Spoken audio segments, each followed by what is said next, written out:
everybody, and welcome to the January 15th Nassau County Planning Commission meeting. June 15th, sorry. 6 months behind. At this point, I'd like to ask Senator Martins to lead us in the Pledge of Allegiance.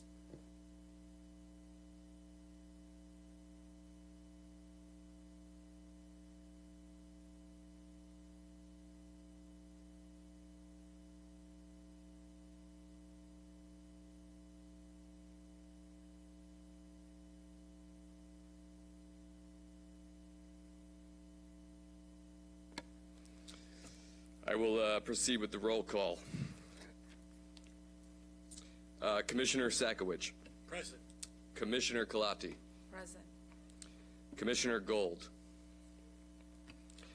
Commissioner Foreman. Present. Commissioner Ellerby. Present. Commissioner Durso. Present. Third Vice Chairman Lewis. Present.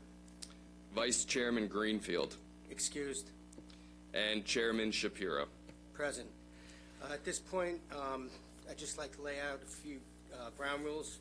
There are agendas and speaker signature forms over there on the left behind the plexiglass. Anybody wishing to speak, please sign them, and then staff will pick them up.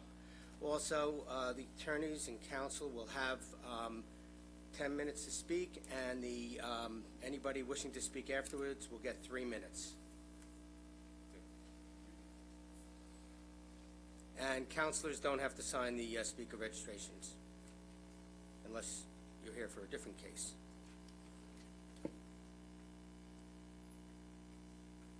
Oh, just need acknowledged receipt of the transcript. Oh, yeah, sorry. Can I have a motion to acknowledge the receipt of transcript from our May 18th, 2023 NCPC hearing? Is there a second? All in favor? Aye. Motion carries. Also, we will be switching the calendar around a little bit today. The major subdivisions will go after the minor.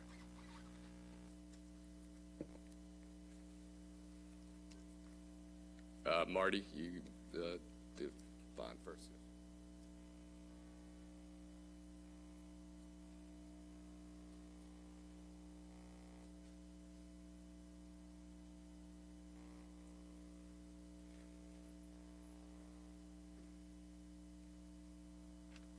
This is an application for a release of a surety and surety bond and cash escrow for NCPC file number 1970 F-7 map of residences at the Glen Harbor condominium. This is in Glenwood Landing, town of Oyster Bay. The applicant has presented an application to release surety bond and cash escrow for the residences at Glen Harbor condominium subdivision. The project consists of 4 acres and 48 condo units, 1 lot for sewage pump station and 1 common lot. The property is fully located within the town of North Hempstead. The site abuts the Hempstead Harbor to the west, an industrial site to the north, single-family properties to the east, and a boat car repair shop to the south. The amount of the surety bond to be released is $733,947.25. The amount of cash escrow to be released is $24,761.26. Final subdivision approval was granted by the Planning Commission on 11/23/2021. The Chief Subdivision Inspector for DPW inspected all bonded public improvements for this project and issued a report dated May 2nd, 2023.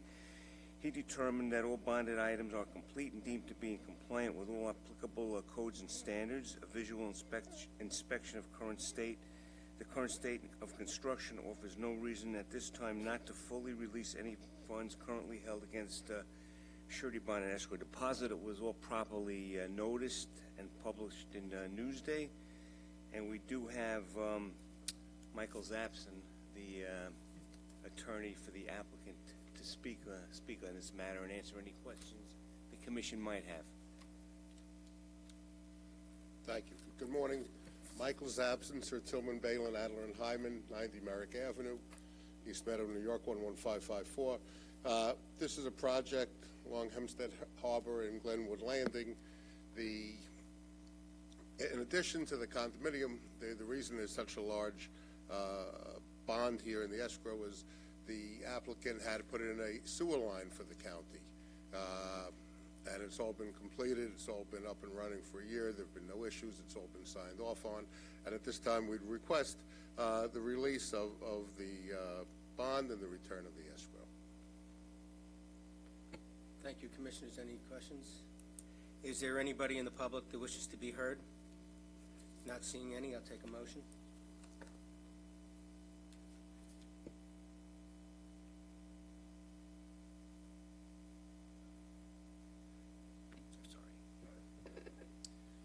Make a motion that the NCPC file number 1970 F as in Frank -7, the bond release of the security bond and cash escrow. And let the record state that the security bond is $733,947.25, and the escrow to be released is $24,761.26. Thank you. Second. All those in favor? Aye. Any opposed? Motion carries. Thank you. You're welcome.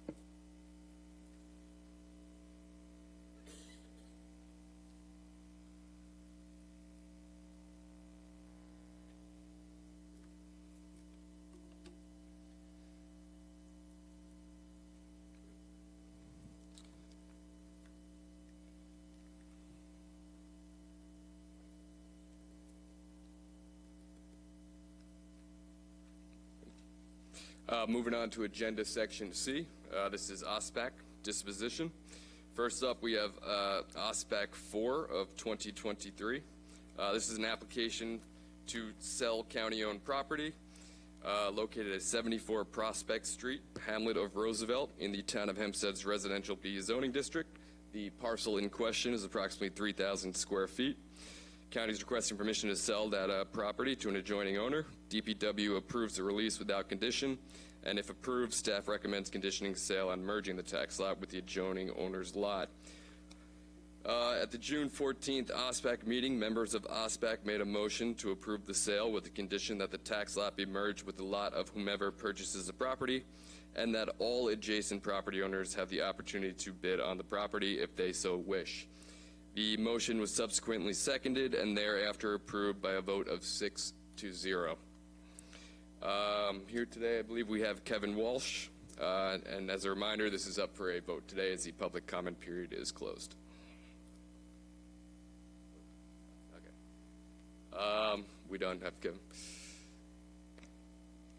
So we did have the hearing on this at our last meeting, and we did close the hearing and then send it on to OSPAC. We did hear from the neighbors, and as you mentioned, OSPAC highlighted the procedures that we have that if this item is approved by the ledge, they then direct the real estate to work with the adjacent property owners. It looks like there's 2 adjacent property owners here, so they have a process that they follow if this is approved. So I don't know if there's anybody here today that's following this. The public hearing is closed on it, but I just wanted to clarify that that next step in the process, and those property owners that are immediately adjacent to the property in question would be the ones that would have an opportunity to bid on it. Correct. Do you want to make a motion?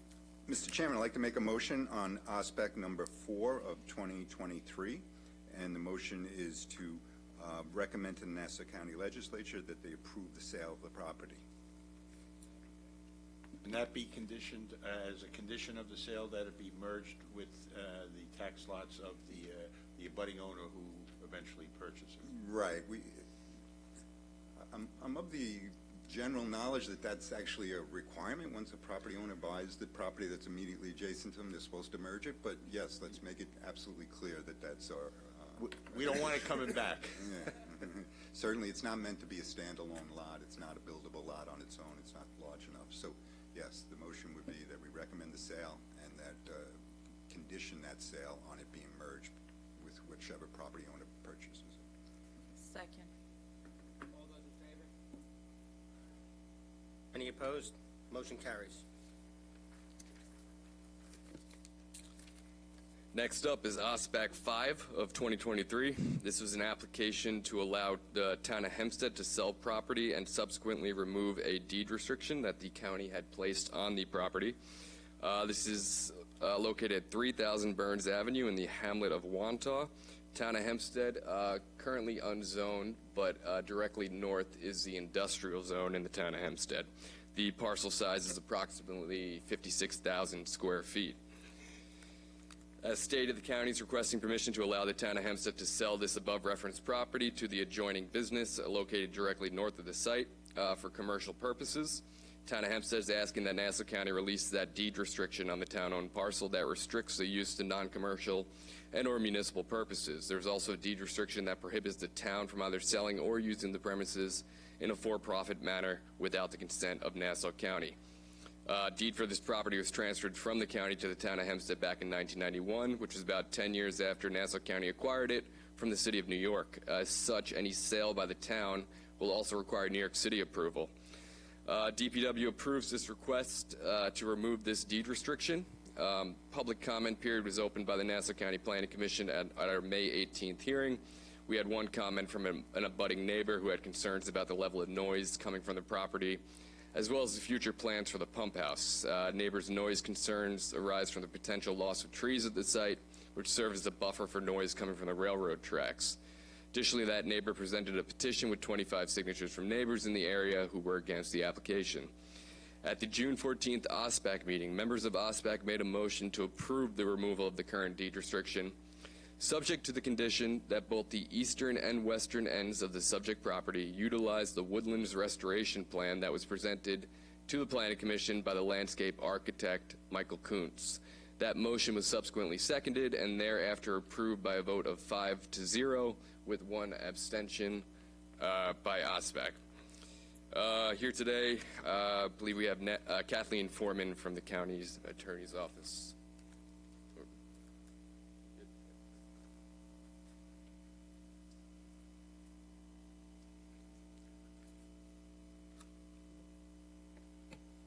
Good morning. Name and address for the record, please. Kathleen Foreman from Deputy County Attorney.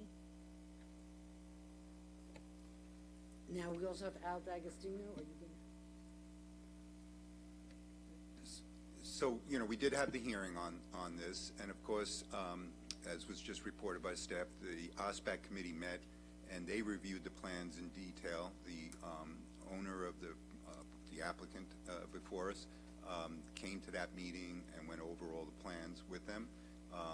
And a big part of this is actually going to be an improvement to this buffer, which I think is a very positive thing that would be coming out of this. So OSPAC gets a lot of properties like the one just before this that OSPAC looked at and approved. There really was no open space issue. It was a piece of property in between two houses. But this, on the other hand, is clearly an open space resource in the county. It's a buffer zone. And so OSPAC, you would think is going to be very concerned or look very closely at it. And apparently they did, and they voted in favor of the proposal because it's, a proposal to make it better in many respects. So I guess the only question, just to maybe clarify what the applicant would be able to do with the property other than the improvements that the landscape architect presented in their plans, but what other uses could they actually make of this if the deed restriction is waived or removed? All right, I'm going to defer to Al D'Agostino. My name is Albert D'Agostino. Firm is Minerva and D'Agostino, PC, 107 South Central Avenue, Valley Stream, New York. I represent the proposed purchaser. As I believe I went into in some detail at the last meeting and also before OSPAC, this parcel lies between the elevated Long Island Railroad tracks and a fairly significant industrially zoned area. My client, which is an adjacent owner, is proposing to utilize the central portion of this parcel, excluding the areas which we described the area to the east, which is going to be restored to create a somewhat of a panoramic vista when you turn from Sunrise Highway onto Old Mill Road.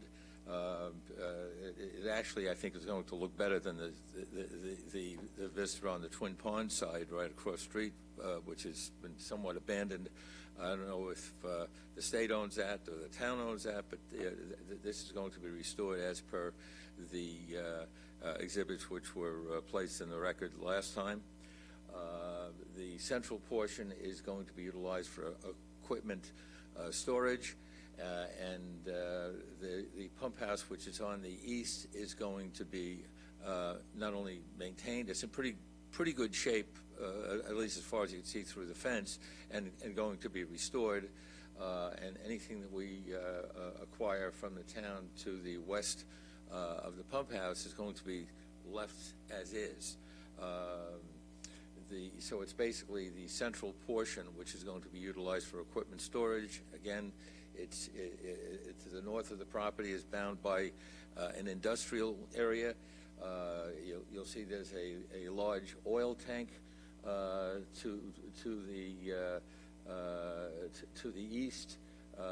We discussed that the last time. I think the chairman and I were in agreement that it was about a 400,000 gallon oil tank. Right now, you can see that when you make the turn onto Old Mill Road. That's going to be screened with the new plantings, and it is an industrial zone, and to the north, and the railroad to the south. So this is the central portion would be used in a manner consistent with that zone. Once we get to that point, because this is a multi-step process, obviously.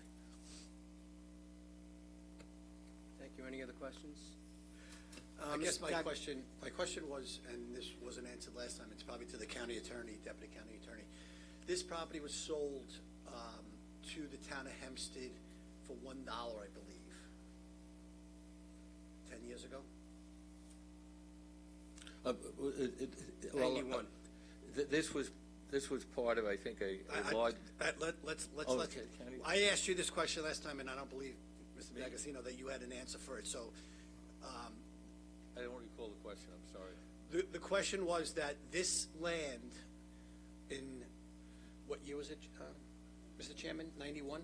91 was bought from the city of New York by No. Nassau County. No, I'm pretty familiar with the history of it. Okay. This was the watershed property originally owned by the city of Brooklyn. Okay. In 1899, when Brooklyn became part of the city of New York, it was acquired by the city of New York. In 1980, the county acquired, and it was more than $1. Just about, as far as I know, all of the watershed properties, Right. generally from the Queens line to Massapequa. And then in 1991, some of those properties were, and some of them have been disposed of in the interim to private owners, to one to a water district, and then a portion, if not, I don't know if it was all of it or a portion of it, was conveyed by the county to the town of Hempstead. But there have been restrictions which have continued from the city to the county, and the county to Okay, the so town. my question in the past was, the Nassau County owned this property, and from what I understand, sold it for $1 to the town of Hempstead. I'm unaware of the That's consideration. why I'm asking the county Yeah, attorney okay. the question. You couldn't answer it last time either. That was, Nicholas Sarandis, Deputy County Attorney. I'm very familiar with the watershed properties and all of that. Yes, on the whole watershed properties, this property was sold to the town of Hempstead for $1 on condition that it be used for municipal purposes. okay, so now There my have been question, other properties, as Mr. D'Agostino says, along this watershed piece, which runs from the Queens line to Massapequa, I understand which all have that, been but sold. this is a since- simple question. Just Yeah. listen to my question, please. Yes, that's correct. Is Nassau County going to be compensated back? They gave it to them for $1. Obviously, they're selling this property and land for a tremendous there are amount of still money. negotiations under underway between the town and the town is selling the property to Mr. D'Agostino's client. So when they reach a number, the negotiation between the county and the town as to what Shouldn't percentage. Nassau County be involved in this negotiation? I mean, We're not directly involved in the purchase price of the property, which is between the owner of the property, the town of Hempstead, and the owner. But we are involved in discussion about what compensation the county will get for the release of the restriction. It's my understanding that there's going to be an appraisal, Yes, basically. And the appraisal that's right. and the cost of the deed restriction, and then the county will Yes. base And its then, compensation. Then some of the ba- money that the based on county the may appraisal. receive also must be paid back to the city of New York under the purposes of the acquisition agreement that we had with the city of New York. So to answer Commissioner Sakowitz's question, the value of the deed restriction is going to be appraised, and then the county will seek to be compensated for that appraised value of the deed restriction. So there'll be a proper quid pro quo, if you will. And will the city of New York Proper- want to be proper compensated? Yes, compensation the to city of everybody New York involved. will be entitled to a But also percentage for the of county. our acquisition. but in all honesty, the town should get nothing because they only paid $1. Well, the deed restriction, they also have maintained the property all those years. We'll put that off to the side. But the deed restriction is going to be evaluated by a certified appraiser. Okay, and the cost of that, the county giving that up, the county will be compensated for that. Right. So, Not If for it may- the purchase price of the property, but just for the deed no, the restriction. property is already gone, and That's right. that could sit for the next 10,000 years. Right, That so way. just the So deed the only thing restriction the will county, be paid right, for, the only thing the compensated. county owns as we sit here today is the deed restriction. And that will be valued, and that will be properly compensated for. Am I correct, Mr. Sarandon? That's correct. Thank you. But there's no value yet. We don't have a value on that yet. Right. But because right there's no now, we're appraisal in the yet. process of authorizing the county to release the deed restriction pursuant to the aspect and planning rules. And then obviously, whatever, there probably be other planning commission or might be regarding the sale. But at this point, our sole operation is this. And then when we have to go to release the deed restriction and formally release it, then that would have to go before the Nassau County Legislature, and they will have further opportunity to review the issues raised by, But at the same time, you should do a appraisal on oh, what yes, that deed- you're yes, gonna do it- that's being done at this, but in Right, order so that this to- way we will end up being compensated by the Yes. time it all goes through. That's correct. Thank you. Yeah, but, I mean, again, I don't want to harp on this anymore, but Nassau County sold it for $1 to the town of Hempstead. They should get their dollar. It doesn't matter. We're gonna get Right. whatever the deed But restriction is worth. if we approve this today, It'll go to the legislature. it goes to the legislature. Right, Right. that's So all. The that- legislature will. That's all we're doing. That's all we're is- doing. Is, Approving it to go. we're not approving, right. So that's. And it. we've Okay. ensured that the process will be followed, that the county will be compensated for what And- they own. As part of the process, as Mr. D'Agostino discussed and Kathy discussed, and you discussed earlier, there is some restrictions on our release of the restrictions regarding the use of the eastern and western portions Okay. of the property and landscaping or whatever other restrictions that may be appropriate to protect the community and the neighborhood. Okay, commissioners, any other questions? If not, I will take a motion. Mr. Chairman, I'd like to make a motion on aspect number 5 of 2023, and the motion is that and I want to make clear that this motion is based on the hearing and the landscape architecture plan that was presented that included improvements to both the east and west side of the property. So all that is the understanding that's before us. With that understanding, the motion is to recommend to the Nassau County Legislature that they release the deed restriction. Understanding that when they do that, they're going to look at the question of whether there should be any compensation. But our motion is on just the deed restriction release. All those in favor? Aye. Aye. Any opposed? Motion carries.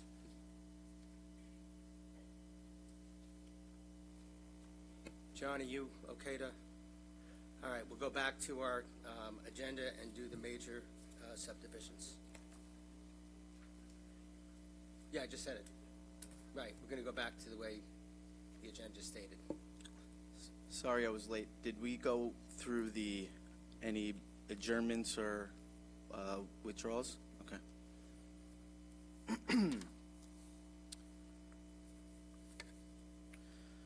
First major subdivision is for a preliminary map application for NCPC file number 1897 P3. Map of Woodbury Hills, property at Woodbury, Town of Oyster Bay, northwest corner of Woodbury Road and Syosset Woodbury Road, section 14, block E, lot 823.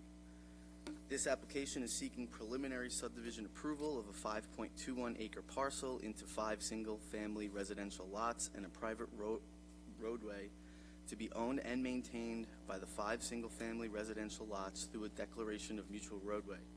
There are currently no structures on the subject property to be demolished to make way for this development. Property is located in the hamlet of Woodbury, Town of Oyster Bay, and not within 300 feet of an incorporated village or city. Subject property is surrounded by the following uses. To the north is the Long Island Railroad and Stillwell Park Preserve. To the east are homes. To the south are homes. To the west is Trailview State Park, which is dedicated parkland. Development is located in the Jericho Water District and the County of Nassau Sanitary Sewer District, but not in the Nassau County Sewer Service area. It is also in the Woodbury Syosset number 213 School District. The development's nearest bus route is the N79, which runs along Woodbury Road and Jericho Turnpike, and is closest to Cold Spring Harbor and Syosset Long Island Railroad stations. The Town of Oyster Bay, Nassau County Department of Public Works Civil Site Engineering Unit and Sanitary Sewer Unit approved the preliminary subdivision map and engineering plans. Nassau County Department of Public Works Traffic Engineering and Stormwater and Drainage Units have minor comments that would be addressed in the final review. Nassau County Health Department still requires their realty subdivision approval. If preliminary approval is granted, the county will require a performance bond to ensure all public improvements and development are installed correctly at final subdivision approval. This application is also seeking a variance from Nassau County Planning Commission Rules and Regulations, Section 3A6, which reads, private streets must be constructed in accordance with the requirements of the municipality in which it is located, including but not limited to all emergency vehicles access requirements. The private roadway will not meet Town of Oyster Bay requirements. However, the applicant did submit a letter from the Syosset Fire District stating they agree with the site plan regarding fire and EMS vehicle access. This application received multiple variances from the Town of Oyster Bay to construct a new dwelling on subdivided lot having less rear yard setback than permitted, encroachment of eaves and gutter, construct new dwelling on subdivided lots on a lot with 0 feet of frontage on a town road, construct new dwelling on lot having less width of lot frontage, front yard setback exceeding maximum height, building coverage, and gross floor area than permitted. Those were all granted August 20th of 2020. This application did receive a full secret review at the Nassau County Planning Commission. This was this was classified as a Type 1 action, and the Planning Commission adopted finding statement on October of 2011 through a full DEIS and FEIS process. I think I covered it all. We have Elisabetta Cascignano to here on behalf of the applicant. Good morning, Chairman, members of the board. Elisabetta Cascignano, law firm Son, Ward, Braff, Koblenz, PLLC, located at 333 Earl Ovington Boulevard, Suite 601, Uniondale, New York, representing the applicant. Also with me today, Tom Dixon, senior partner of Nelson & Pope Engineering, Architecture, and Land Surveying, PLLC. As John stated, the subject property is a single parcel proposing a 5-lot subdivision consisting of a total of 5.1 acres and currently known on the Nassau County Land and Tax Map as Section 14, Block E, Lot 823. It's located in the Town of Oyster Bay R110 residential zone and abuts Woodbury Road to the south, Syosset Woodbury Road to the west, Bethpage State Parkway to the northwest, and Long Island Railroad to the north, and residential dwellings to the east and northeast. It's also surrounded by residential dwellings as well as a series of bike and foot trails of undisturbed and natural land. As the Commission may know, it has a long history dating back to 2002 when my clients purchased this property. Initially, it was proposed as an 8-lot subdivision, and a full environmental assessment form was filed. The Commission declared itself lead agency at that time and determined that the application constituted a Type 1 action pursuant to Chapter 6 of the New York State Quality Review Act, and issued a positive declaration. Applicant then submitted a draft environmental impact statement in 2007, which led to public hearings and comment and the submission of a final environmental impact statement. After public hearings in 2011 and the review of all documents, the Commission as lead agency accepted and issued the finding statement dated October 27, 2011. Based on all of the public hearings and comments and reviews by the various agencies, among other things, the project was reduced to a 5-lot subdivision, along with strategic regrading, retaining walls, and a conservation easement totaling approximately 42,000 square feet, proposed buffers of evergreen trees, deciduous shrubs to protect adverse visual impact to the neighbors to the southeast, and a shifting of the proposed subdivision road as far east as possible, providing a greater sight distance between the entrance road and the curve in Woodbury Road. The finding statement adopted by the Commission in 2011 concluded that the current plan minimizes potential environmental impacts to the maximum extent practicable and will provide the necessary balance between the protection of the environment and the need to accommodate social and economic considerations. So we have 5 proposed lots. Lot 1 is 0.84 acres. Lot 2 is 0.37 acres. Lot 3 is 0.79 acres. And Lot 4 is 0.88 acres. And Lot 4 has 1.75 acres. The proposed subdivision shall leave approximately 0.96 acres of land undisturbed and to be utilized as a conservation area. It is bifurcated between the 2 lots, where 0.26 acres belongs to Lot 4 and 0.7 acres belongs to Lot 5. The subdivision also has a proposed roadway association lot of 0.53 acres to allow for the ingress and egress of motor vehicles for lots 1 through 5. This lot has been designated on the plan set as Woodbury Hills Court. It will be owned by the owners of the parcels as to an undivided 1/5 fee interest and shall run with the parcels. The owners are responsible for maintenance of the roadway to be kept in good repair and safe condition. A maintenance fee shall be paid by the fee owners, who shall also be responsible for any snow removal, taxes levied against the roadway as well. A declaration of mutual roadway was approved by the Nassau County Department of Health and was executed this past March 8th, 2023. It will also be recorded if this subdivision map is approved. It will be recorded on each lot's deed.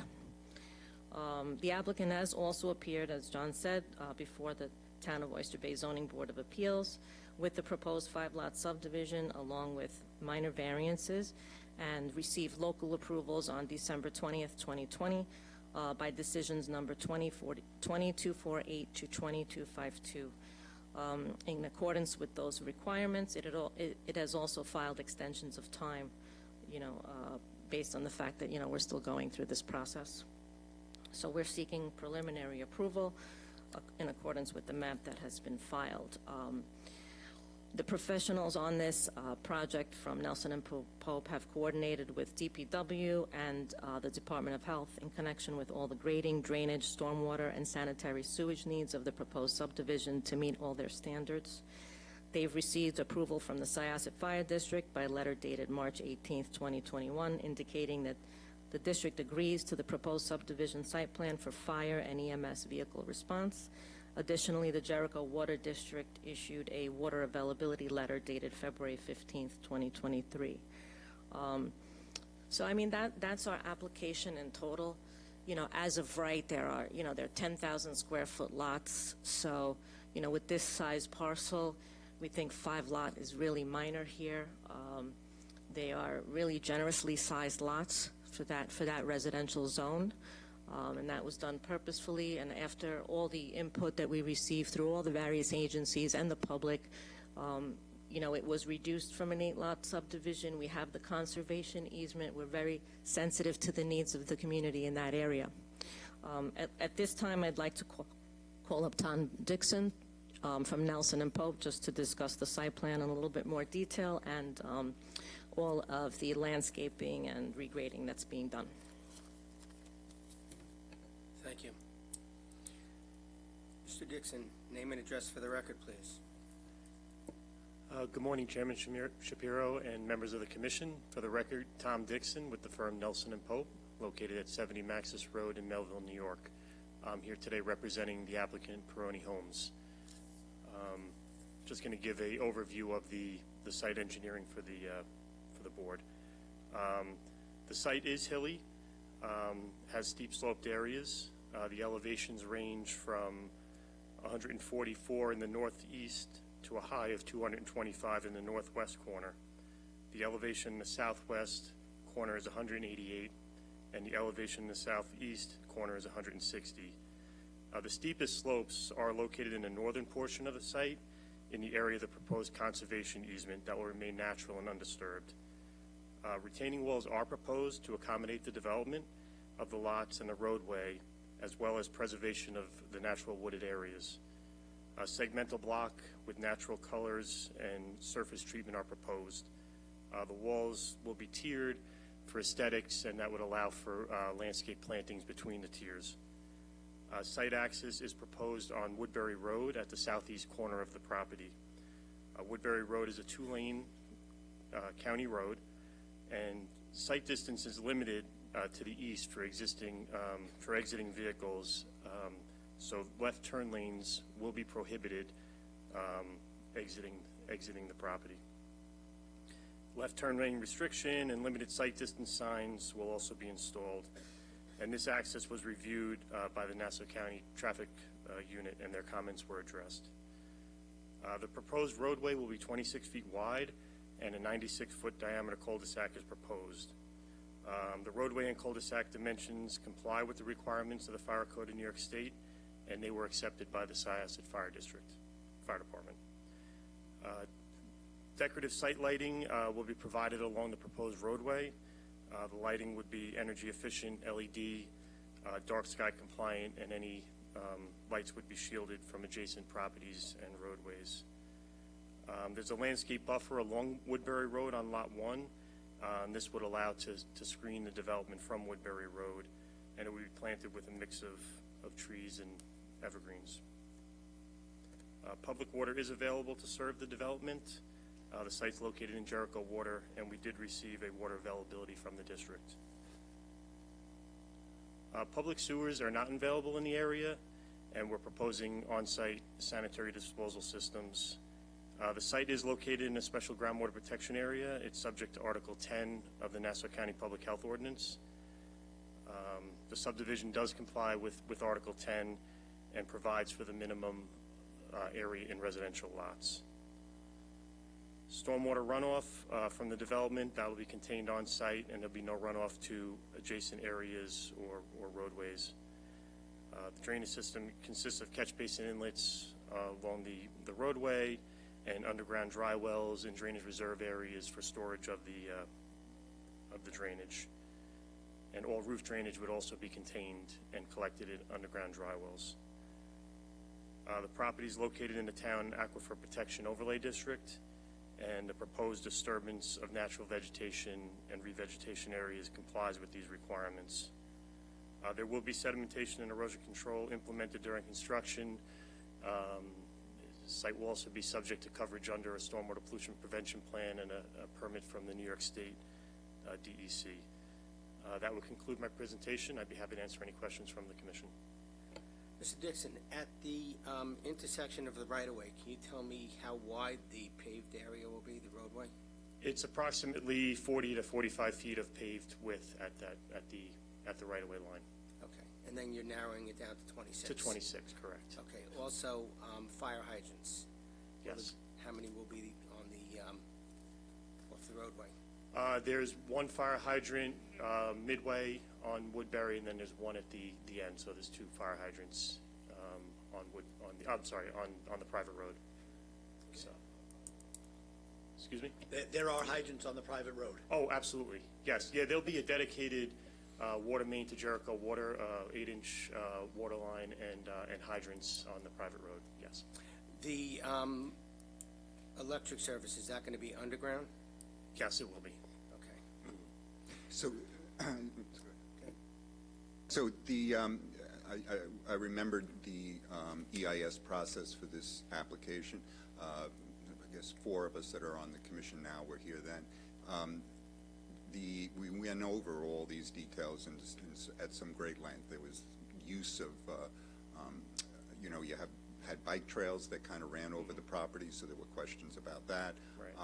There were real concerns about the retaining walls and just how substantial they would be and that kind of thing. But in the end, we kind of, addressed all that in the EIS that was approved by this commission. Right.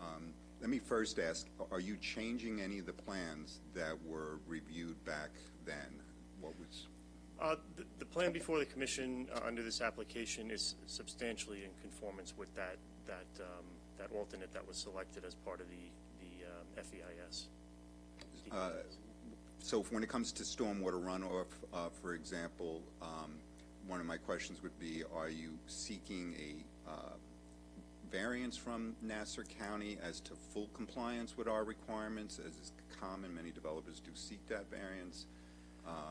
Or are you going to fully satisfy our requirements for retention of water on site? We did seek variance from an 8-inch to a 5-inch rainfall event. However, based on the soil borings on the site, it's a very coarse gravelly sand that'll exhibit very high infiltration rates. So, that was part of the waiver that there are very good well-drained soils on site. So we did seek the waiver to 5 inches, and that was accepted by DPW.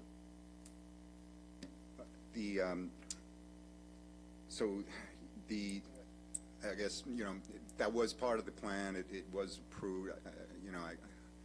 My own feeling is we should be holding back on allowing all those waivers on these projects, because storm intensity has only been getting worse, and we do see places around the country where they're experiencing flooding. Even Nassau County has experienced flooding in recent years in ways we never did before. So just as a general premise, I'm sort of hesitant towards these waivers from the 8-inch to the 5-inch. But I understand we went through this process, so it's a little bit tricky that as a commission, we adopted a EIS, we adopted the findings, to what extent can we go back and sort of revisit and redebate those questions? The conservation easement was an important part of what was debated back then. We had quite a few people show up at the public hearing at that time. And if you can just reiterate for the record now, the conservation easement is in the plan, and it's still being protected, and it will still be the case. It'll sit on 2 pieces of private property, but they will be restricted on what they can do with that, correct? Yes, correct. So the most northern portion of the property, which is the steepest sloped areas and the natural wooded area, almost 1 acre of that, which sits on Lot 4 and Lot 5, would be conservation area preserved in perpetuity. Okay. And once again, there's no sewer hookups there because it's not available.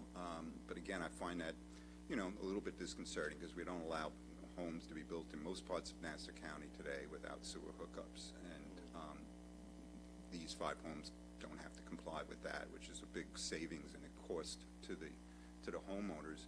Since that time period to now, septic systems have kind of technologically evolved. There's now more advanced septic systems.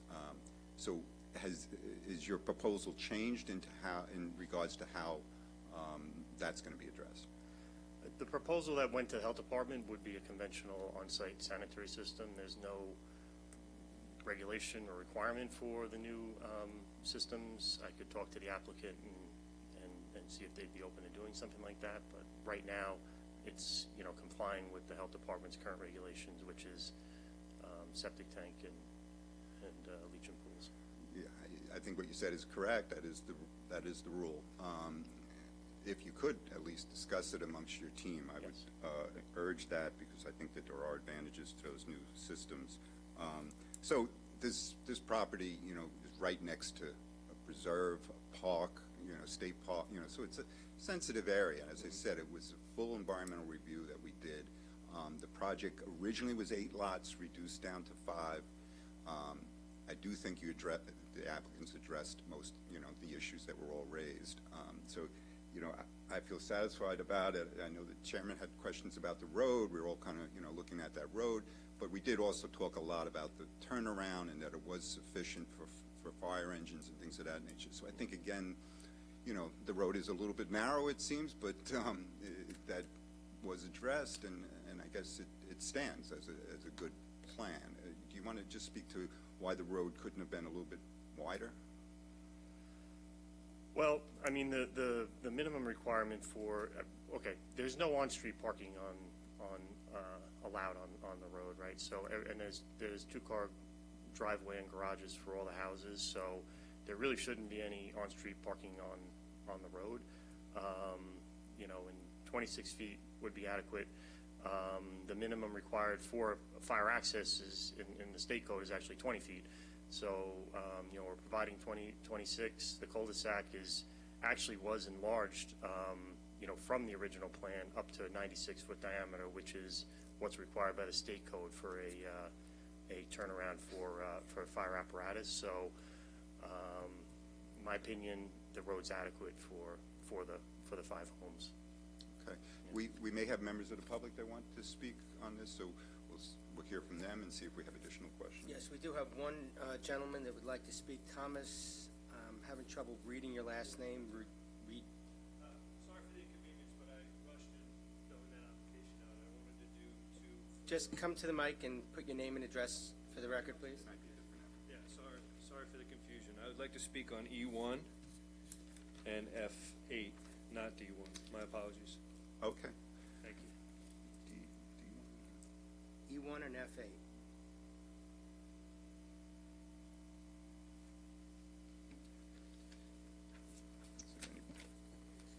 Okay, not seeing anybody else. I'm sorry, I think I made a typo too.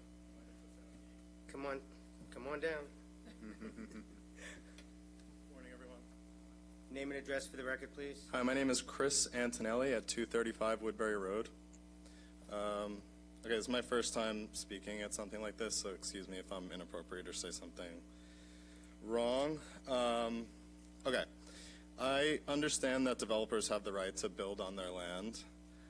I would strongly urge anyone responsible for approving this to visit this property, because this plan is insane. I live right there, so of course I have my own personal thoughts about it, but it would take just looking at it for you guys to be like, wow, this does not make sense. So I don't know if any of you guys have been there, but I would strongly suggest that you take a trip over there and look at this. Hilly is an understatement. This thing is built on a crazy cliff with all these craggly hills. You mentioned sand. There's sand mixed in. There's crazy trees. Drainage is already a gigantic issue. We're already seeing flooding. I would live downhill from this development. My neighbor built a retaining wall, beautiful retaining wall, with drainage that separated our driveways.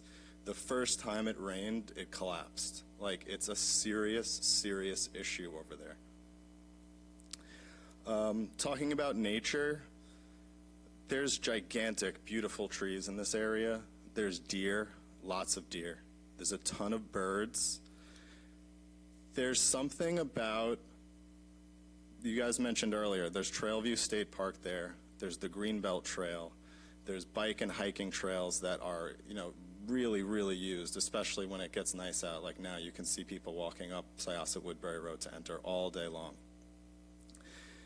These types of things is what makes Long Island and the North Shore amazing.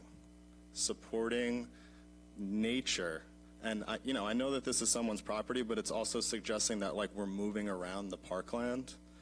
Part of that too is you mentioned earlier about another property. These trees protect that entire neighborhood from noise from the railroad, which you'll see on the map. The Long Island Railroad kind of is in the back over there. It also provides like visual aesthetics for the neighborhood. And, you know, I would be concerned personally about my own property value from like a driveway going into my backyard, but that's neither here nor there. The biggest thing about safety, again, this is why I would urge you guys to go over there. They're talking about the curve in Woodbury Road. That curve is only one part of the issue. We have accidents there all the time, all the time. A school bus just crashed there the other day with kids on it. Like, I'm telling you, it's very dangerous. What they're not talking about is the intersection of Woodbury Road and Syosset Woodbury Road, which would be right on the other side, would be bookending. So you're seeing Syosset Woodbury Road intersection, this driveway, and then a crazy curve. And the traffic there is getting more and more and more. People that are going from the North Shore towards like the LIE commuting, and it's already getting jammed up when you get towards Jericho Turnpike. So you only have 8 seconds. One more point. In reviewing the secret documents, this has been ongoing for 20 years, which you guys referenced earlier, with dozens, as you also referenced, waivers, variances, things to get around the rules to get these things approved. To me, that shows that this plan just isn't right. So please, I would urge you guys, just take a drive over there and look at it. Thank you so much, everyone. Thank you very much for your comments. Is there anybody else in the public that wishes to be heard? Is there any other comments from the commission? I just think we should clarify. So this is an application for a preliminary map. Typically, preliminary map is earlier in the process, but that's because the application basically became stale, so they had to resubmit. So we have a new preliminary map. So this is not the final map. Some of the concerns about drainage and road and whatnot, would we have a chance to review those items if the preliminary map is approved when the final map comes before us? Yeah, so there have been some comments from DPW, on drainage and traffic already. Those will be addressed. Plus, we'll have further review during the 239F process for the lot that's directly adjacent to Woodbury Road for the drainage coming off that, as well as the driveway entrance, roadway, driveway entrance, whatever you want to call it, and DPW will have another chance at that to make sure that that is safe. The waiver from 8 to 5 is something that is quite often done, depending upon the conditions in Nassau County. That's not really, the waivers get touchy when you go below 5. So the 8 to 5 is something we obviously found that there is reason for it. I don't have that information here, but that's something that's normally agreed to if the circumstances, are such that they can only hold 5 inches. So in other words, all of the conditions from DPW have to be met before it will come in front of us for the final? Yes.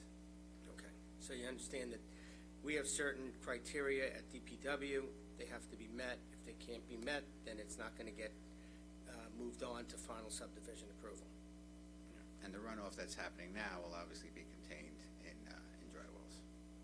Thank you. Commissioners, any other questions? Not seeing any, I'll take a motion. Mr. Chairman, I'll make a motion. I do want to say the member of the public that just spoke, just as I said earlier during the previous process, we had a lot of people speak that raised similar concerns about the height and just really whether you could build in this property. But in the end, I think as members of the commission, we adopted an EIS. We went through a process. So we can't just sort of, dismiss that. That would be considered arbitrary and capricious. I do think our process addressed those issues. I was kind of, questioning, really? You can put that many retaining walls at that height? It seemed a bit much, but, we have engineers that have come forth and done this process, and they insist that it can be satisfied. So I'm going to, hold back my, inclination to kind of feel like, wow, this is really a questionable development. It would have been better to just make it part of the park system that's all around it. But nonetheless, it's private property. We went through the process. I feel we have to proceed. So I'd like to make a motion for NCPC file number 1897-P-3. And the motion is to approve the preliminary map application for the subdivision. That's it, for the major subdivision. Is there a second? I'll second. All those in favor? Aye. Aye. Any opposed? Motion carries. And one abstention. One abstention. Do we have to do roll call since we have an abstention?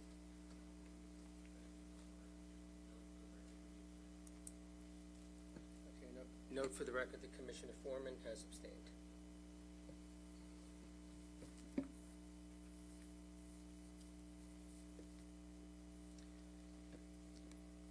Section E of the agenda for today is major subdivision final map application.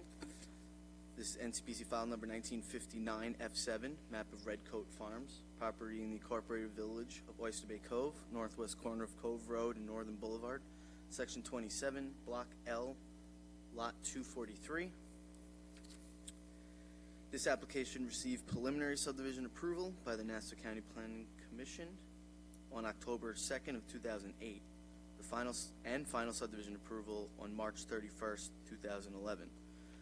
There were several extension of time applications and final subdivision approvals granted, which ultimately expired. The applicant is now seeking another final subdivision approval for the subdivision of a 56.33 acre parcel into 16 single-family lots, 2 drainage reserve areas, and 2 private cul-de-sacs.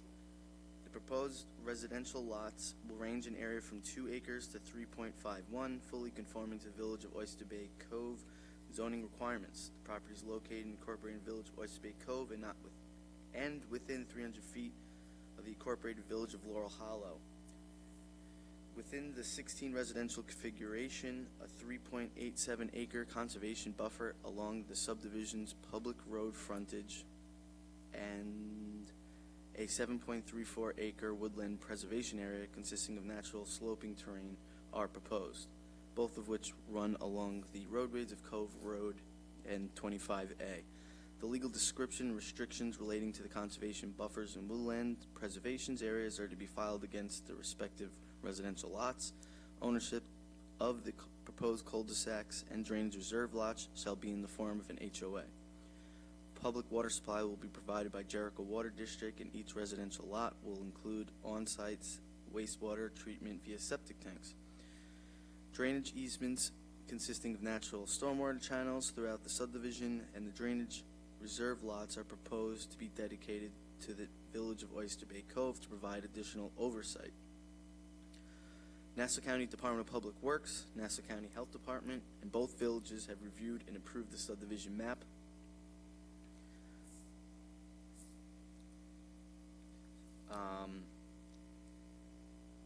That's that. We do have Giorgio here on behalf of the applicant of Keen Properties.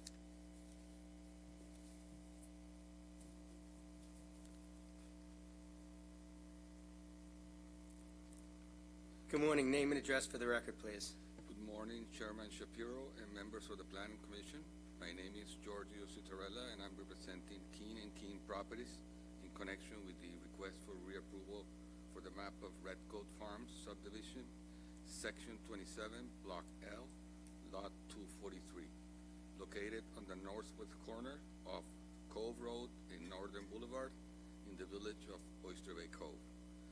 I think Mr. Barakis was very detailed with the description and the history, so I'm here to seek reapproval and to answer any questions the board may have. I have one major question, and that is, are you going to build this subdivision this time? Yes. I don't have an exact date, but we are, looking to eventually move forward. Okay. Are there any changes in your plan from the previous proposals? No, everything is exactly the same as per the original plan.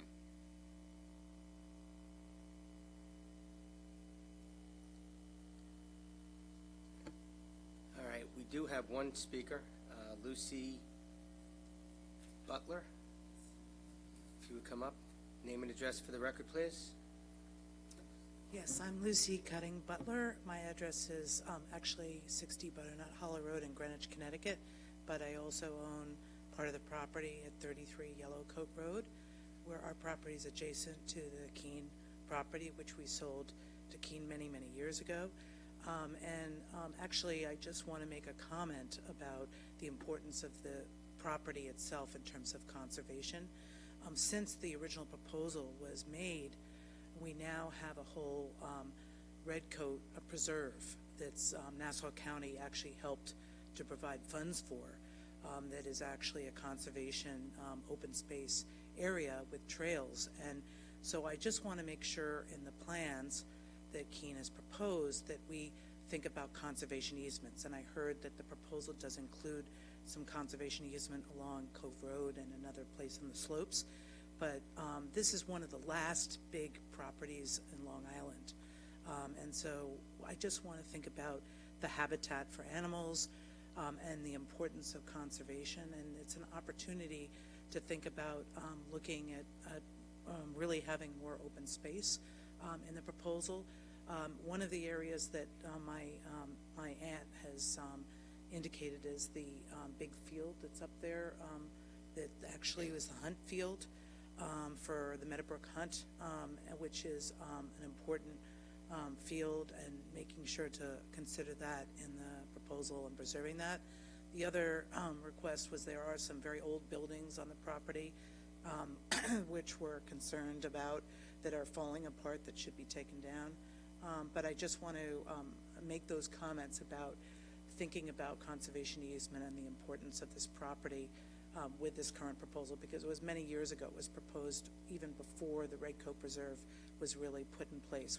And this property is managed by the North Shore Land Alliance, or the so it's really become very important for the community, and just want to make that statement to Keene's proposal. So I'm not fully in objection of the proposal, but I'm just making a comment that things have changed since the original proposal, and the importance of the woods and the importance of the habitat for animals is very important. So if that can be taken into consideration, I'd greatly appreciate it. Thank you. And that's why when this originally came in front of us, we did push for those two conservation easements, because we saw a need for them. So we thank you for your comments. And Mr. Tortorella, if you'd just come up and address the comments that were made, we'd appreciate it. As John earlier said, we have a 7.35 conservation easement in the center of the property, so it's not buildable. Then we have another 75-foot conservation easement along Cove Road, and then another 50-foot conservation easement along Cove Road. You know, the 75 is on 25A. And basically, you know, it's I think that, you know, we you know, there's a lot of open space, and that this got reviewed by SECRA and everything. So I think we gave a lot in order to get this approval. The property sizes, that's what, 2 acre zoning there? It's 2 acre zonings, but we have a lot of oversized lots. Right. Some lots are 3-point-something acres, some are 2.7. So that we did also. So we didn't just abide by the 2 acre zoning. Thank you. Anybody else in the public wish to be heard? Commissioners, any other questions? If not, I will take a motion. Sometimes when we're approving the final map, we actually have the Mylars here. Can we just sort of check with the staff, have the Mylars been reviewed by Department of Health and such? Have things been signed off on? Yes. The Mylars have been signed off by Nassau County Department of Public Works, as well as Nassau County Health Department. They issued their realty subdivision approval. We also have a written decision from both villages reapproving this final map, which has already been signed by Nassau County. Okay, commissioners, I will take a motion. I'll make a motion for NCPC file number 1959-F, as in Frank, -7. That's a major subdivision, and the application is for a final map application, so to approve the final map application. Do I have a second? A All second. those in favor? Aye. Any opposed? Motion carries. Thank you very much. Good luck.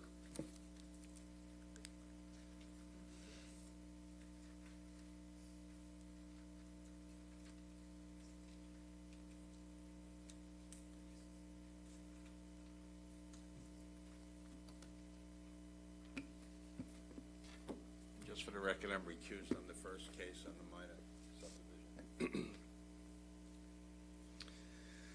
Moving to agenda section F, minor subdivision applications.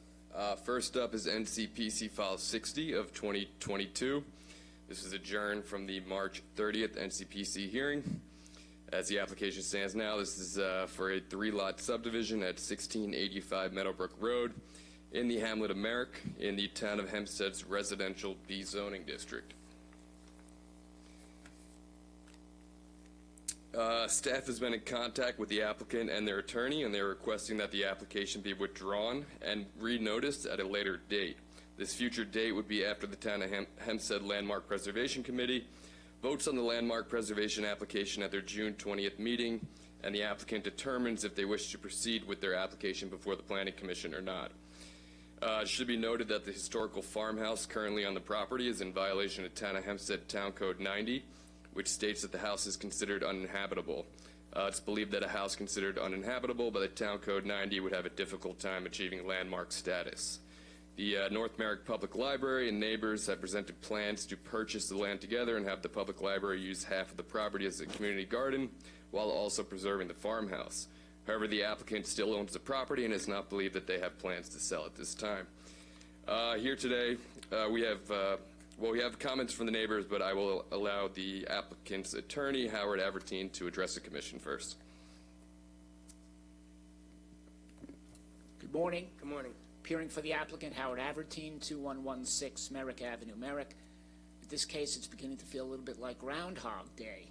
I know we've been back here a few times.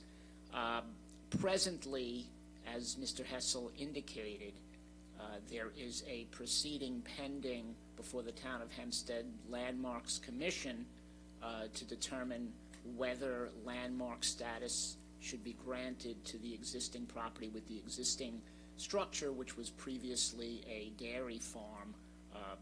And so that is ongoing. I do not represent the applicant in connection with that landmark application process. I understand, though, that there is a meeting of the Town Landmark Commission on June 20, at which the matter will be considered in some fashion. I don't know exactly procedurally where it stands in the process there. That being the case, the applicant is not inclined to expend funds to redesign or change anything with respect to the existing proposal presently before the commission. As you might imagine, if landmark status is granted, then that will alter the entire landscape as far as any subdivision is concerned. So to invest into redesigning seems premature at this point, to say the least. So what we're proposing is to essentially mark it off the calendar. Mr. Hessel used the word withdraw. I just want to make it clear with counsel that if the word withdraw is being used, that's a withdrawal of the application without prejudice, that there will be no requirement to pay new fees if the application is recalendared as currently constituted, and that it would proceed at such future date as the commission would set upon the applicant requesting it to be recalendared. If that's the case, then I have no problem with the nomenclature of withdrawal versus adjourned without a date, because they'll functionally be the same thing. So I just want to make sure about that before I would. Well, maybe we should get that clarified. Yes, that's why I brought it up. Because it does sound a little bit more like a temporary adjournment rather than a withdrawal. Does our counsel, Patrick, do you want to go on the record on that? What would be the proper action? Well, I also think that there's another issue with respect to the fact that it's a flag lot, and it has not been reviewed yet by the fire department. So that's... Before we get to that question, it's just the question of if the applicant wants to pull back the application in light of the proceeding that's going to take place by the Landmark Commission, what's the proper action? Is that a withdrawal? Is that a adjournment to a date uncertain? Or? I'm told by staff that it's a withdrawal, and I'm not sure how that the fees would work in a situation like that. Maybe they could speak to the fees. John, do you want to speak to that, please? Yep. So even with the withdrawal of the application, we'll still have the application. It's basically withdrawing it from the agenda while it's continuing review at staff level before it gets re-noticed at a later date for action by the commission. And there won't be any additional fees at that point? Okay. As a matter of fact, the way the application goes, if there's a reduction in lots, it'll be less fees. Okay, thank you. With that explanation by Mr. Parakis, then as long as it's, and I'll state it again for the record just to make it crystal clear, so it's being withdrawn from the calendar, and the file itself remains active and can be recalendared at some point in the future as currently constituted upon the request of the applicant and a renoticing of the new date that is ultimately assigned. With that understanding, then yes, the application is to withdraw in accordance with that explanation. Correct. Okay, thank you. We do have a number of people that wish to be heard. I will give you a choice whether you want to speak today, since it's being withdrawn until a date certain after the landmarks preservation. If you wish to speak, we have a Richard Smith.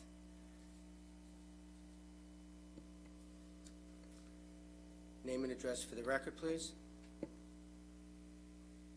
Morning. Richard C. Smith, 1472 Hendrickson Avenue, North Merrick, New York. I'm the current president of the Board of Trustees at the North Merrick Public Library. And I also represent the patrons of the library and the friends of the library, all of which vehemently object to this construction on this particular property from all kind of safety concerns. I think the lawyer correctly put it that this is like Groundhog Day. This is the fourth time that I've been here. After the first meeting, this eminent board, yourselves, requested that he make a change because the fire department didn't approve it, and we highlighted a number of safety issues for the patrons of the library. He came back the second time and said, I don't think I'm going to change it. All right. You said, please come back a third time and change it. Okay?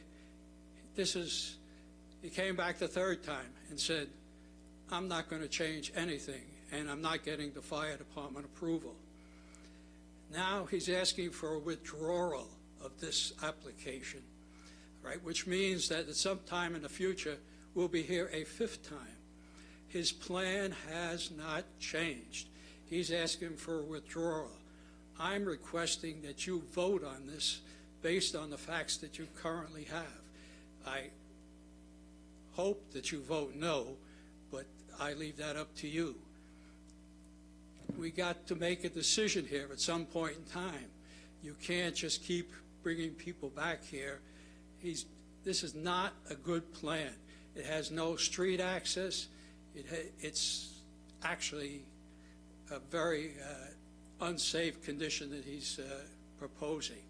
Now, there is a landmark decision. I don't know how that's going to come out, but you've got to stop this three-house version that he has put in the plan. If he comes back the next time, it'll be the fifth time he showed you the exact same plan that on the first time, I'm not putting words in your mouth, you rejected that, okay? I got the feeling that you rejected it. So I'm asking you to reject it now, and when he comes back the fifth time, maybe you'll have a different plan this time, something safer for the community. Thank you. Thank you very much. John Pinto, Mr. Pinto.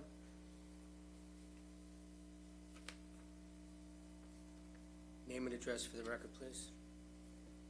John Pinto, 1910 Frederick Avenue, Merrick. I'm the president of the Merrick Historical Society. We may have gotten into this game a little late, but we're in it all the way. We want to landmark that property. It is probably the last, from what we understand, milk houses in the town of Hempstead. It is a beautiful piece of property, and for the wrecking ball to knock it down would be just a heartbreaker for the community. Being that I got in this game a little late, it's my understanding that this petition should have never gotten to this level. There were certain things that should have been checked off and weren't, mainly the fire department access. From what I understand, the North Merrick Fire Department has not given approval for this plan because the egress to get to the back home is not wide enough, and there's no way for the apparatuses to turn around and get out in case there was a fire. So as far as what I understand now, this is going to be basically kicked down the street, and I hope that this commission will look at that and completely just take it off the calendar and have this person rework his plan and hopefully save the house. Thank you very much. Thank you. And a Mr. Frederick Nass.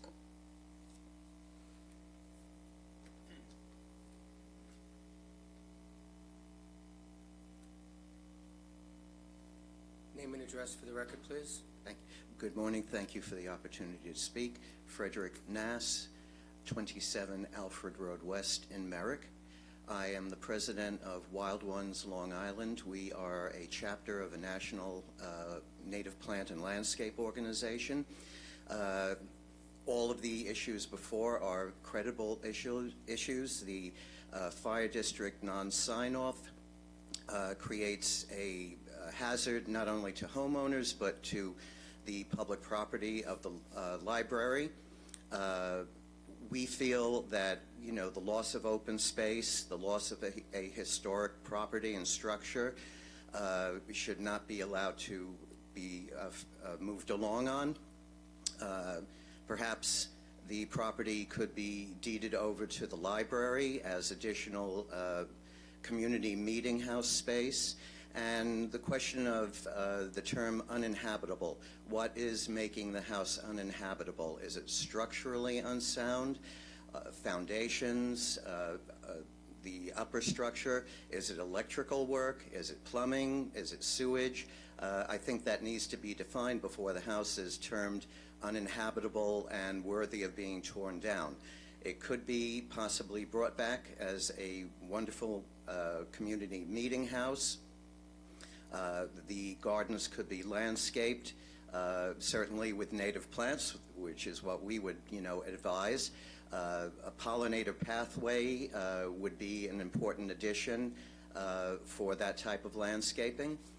So there are a lot of questions still open on this property, including the idea of landmark status, which being this old historical structure from an old founding family in the area is very important to preserve. Thank you for the time. Thank you very much. Is there anybody else in the public that wishes to be heard? Come on down. Someone else.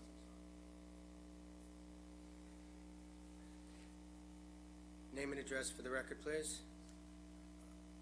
Gary Schultz, 27 Alfred Road West in Merrick.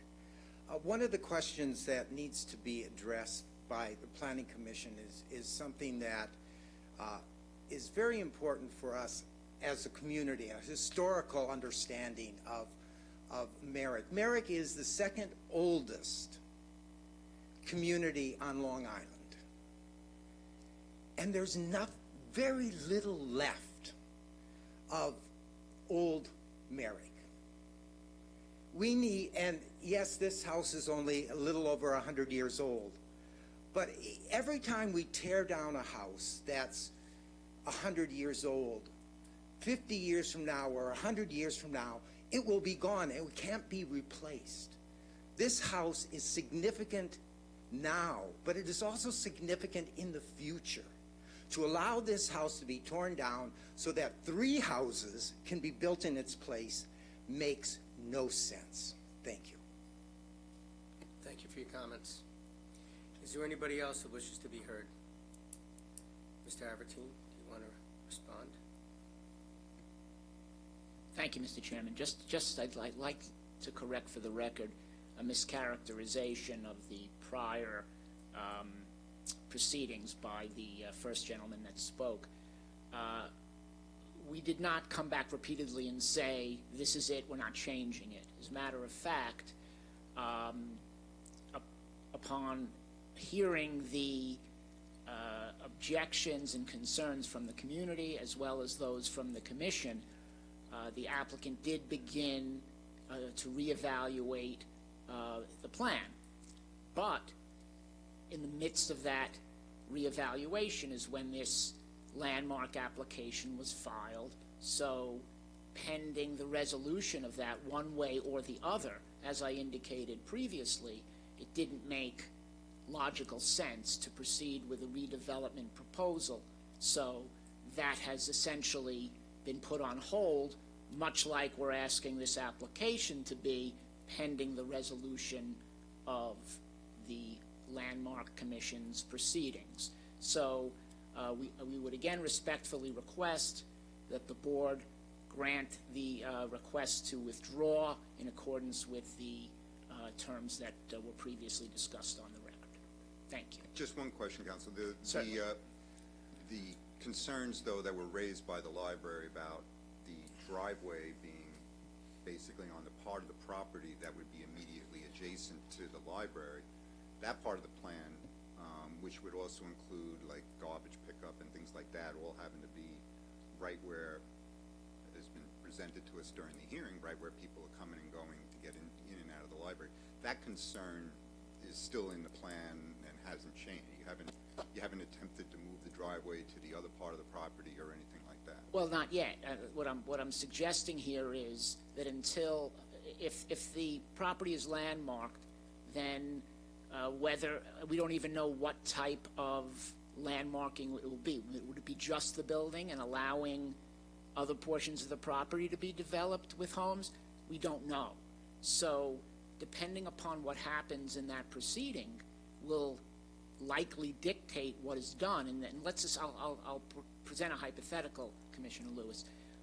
Supposing the landmark status is denied, then my direction to my client, the applicant, will be, we've heard all these concerns, let's address them in a way that allows you to develop your property in a reasonable fashion and also addresses all the concerns that have been raised, but it's premature for that. So I'm not suggesting, and I don't want the commission to think, that we're simply going to come back here again with the identical plan, because that would not be the case, assuming we're able to proceed at all, depending upon the Landmark Commission's determination.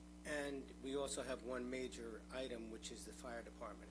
Yeah, that's my question to you. Like, that wouldn't cost you anything for an opinion of the volunteer fire department to give you permission to go forth with this. So whether you have landmark status and they deem the house to be the only part of landmark status, that access is still to the rear of that property. Why wouldn't you have gotten that before you even have drawn the first phase of this project? Well, we did get a letter from the fire district that was submitted, actually that was obtained in connection with the variance applications that were filed at the town. The letter that is in part of the commission's file is not specific as to whether they object, or it certainly wasn't clear, and we will, at some point, if we're going to proceed with this precise plan, go back to them and attempt to obtain an approval. I don't know whether they will grant it. If they don't grant it, then obviously changes would have to be made. But even if they were inclined to grant it, there were enough comments and concerns raised by the community and by the commission that would militate toward some sort of revisions, but we're not prepared to do that at this point. Yeah, that just doesn't make any sense to me, and I don't know the rest of the board, that you would even go forth without that letter. I mean, you've heard the letters written by Jericho Fire District, by Syosset Fire District, supporting these plans. It's very obvious. It's either yes or no that they support them. So, you know, it just. I understand. It doesn't add.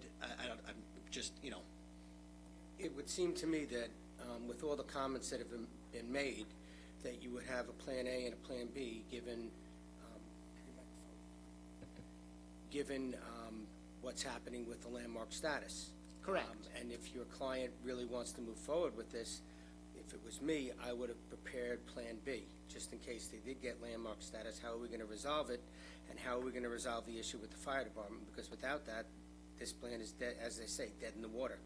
I understand that, Chairman Shapiro. What I'm trying to say here, though, is that the Plan B hasn't been formulated. It is quite possible that if landmark status is granted, it'll encompass the entire property, precluding any further residential development on it, and essentially preclude any of this. So that's why, until that is done, we really, we'd be guessing at what we would be able to do. Thank you. Thank you. Is there anybody else in the public that wishes to be heard? Commissioners, any other comments? Not seeing any, I will take a motion. Do we have one?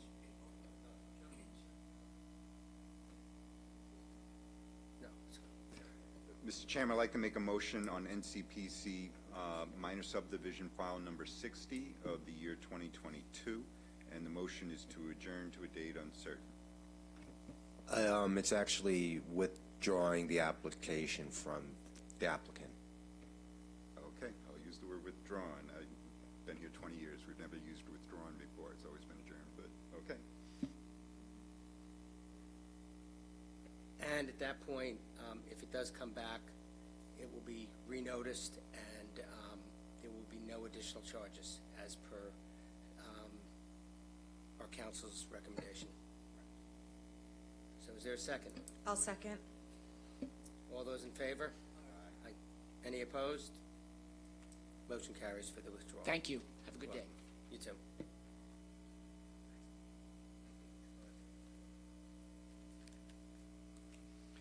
Greg? Yes. I didn't realize it, but we did not read the other public comments into this. Do you want to hold on to them, and we will read them at the next hearing if there is one?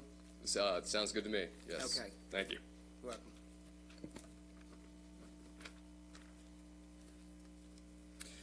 All right, next up we have NCPC file 37 of 2023. This is an application for a two-lot subdivision at 264 Woodbury Road, Hamlet of Woodbury, in the town of Oyster Bay's R110 zoning district. Requires 80 feet of frontage, 10,000 square feet of area. This is a 23,668 square foot area subject property situated on the east side of Woodbury Road, which is a county roadway. The application proposes to subdivide the property, which has 170 feet of frontage on Woodbury Road, into two separate parcels. Proposed Lot A, which is the proposed new home, will have 84 feet of frontage on Woodbury Road, a depth of 172 feet, and be a total of 10,562 square feet. Proposed Lot B, which will contain the existing home, would have 85 feet of frontage on Woodbury Road, depth of 115 feet, and be a total of 13,105 square feet. Town of Oyster Bay Zoning Board of Appeals has approved the request for variances for Lot A, which is the proposed new home. You had a variance to construct a new dwelling on a subdivided lot having less width of lot and exceeding the maximum height than permitted. Variance to construct a driveway having less side yard setback than permitted, and a variance to allow parking in the required front yard. For Lot B, we received a letter of zoning compliance from the Town of Oyster Bay. Here today representing the applicant, we have Thomas Abadi. Thank you, Mr. Hessel. Good morning, Mr. Chairman, members of the Commission. Mr. Hessel did his usual excellent job in presenting my case. This application, as he stated, two-lot subdivision. This is an area of Woodbury where I grew up, which was part of the original hamlet. It's north of Jericho Turnpike and on the east side of Woodbury Road, and it's right across the street from the terminus of Syosset Woodbury Road, which, as the name implies, takes you from Woodbury to the heart of Syosset itself. As he mentioned, 0.54 acres total, 23,562 square feet. So, dividing into two lots, we are substantially oversized for the zone, and each individual lot will be oversized for the zone. Parcel A, the new lot, will have over the minimum 10,000 square feet that's mandated by the R110 zone in Oyster Bay, and Parcel B, which houses the single-family dwelling and detached garage on site, and which, by the way, is the residence of the applicant, Thomas Hayes, who I've known for decades. That will have over 13,000 square feet. We did need relief, just by way of explanation. One of those forms of relief, Mr. Chairman, members of the commission, was for the driveway. In Oyster Bay, driveways are considered a structure, and they have to be set back like a structure. The way we've configured it, we're not going to have a new curb cut onto Woodbury Road. Each of the new lots will share the new driveway, and that's why we needed setback relief for the driveway itself. It is also the reason why, and I thank Mr. Hessel for this, that I reached out to the Syosset Fire Department to make sure that that arrangement was acceptable to them for the access of emergency vehicles. Within your packet today, you have a letter dated June 12th from Commissioner Roscoe stating quite straightforwardly that it is acceptable for both fire apparatus and EMS equipment. That's my case. The fire engine, we don't really see the driveway on the image. So fire engines can get in, but they would, have to back out? There's no turnaround. It's,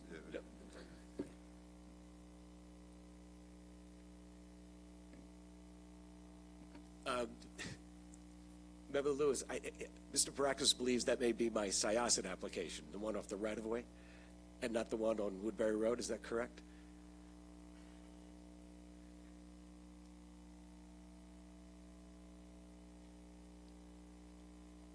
Well, let me leave it at this. I'm just looking at the drawing. We don't have the image of the driveway that you're describing. Oh, so, okay, it's the hatched area. I'm sorry, Mr. Lewis. It's the hatched area, Commissioner, right on Woodbury Road. That is going to be the ingress and egress for both dwellings. So then you'll meander to the north and you'll meander to the south. That's what the homeowners will do, but the fire apparatus will come in at that same curb cut. We didn't want to create another conflict point on Woodbury Road, which is why we designed it in this fashion. That absolutely makes sense. I follow that. That all makes sense.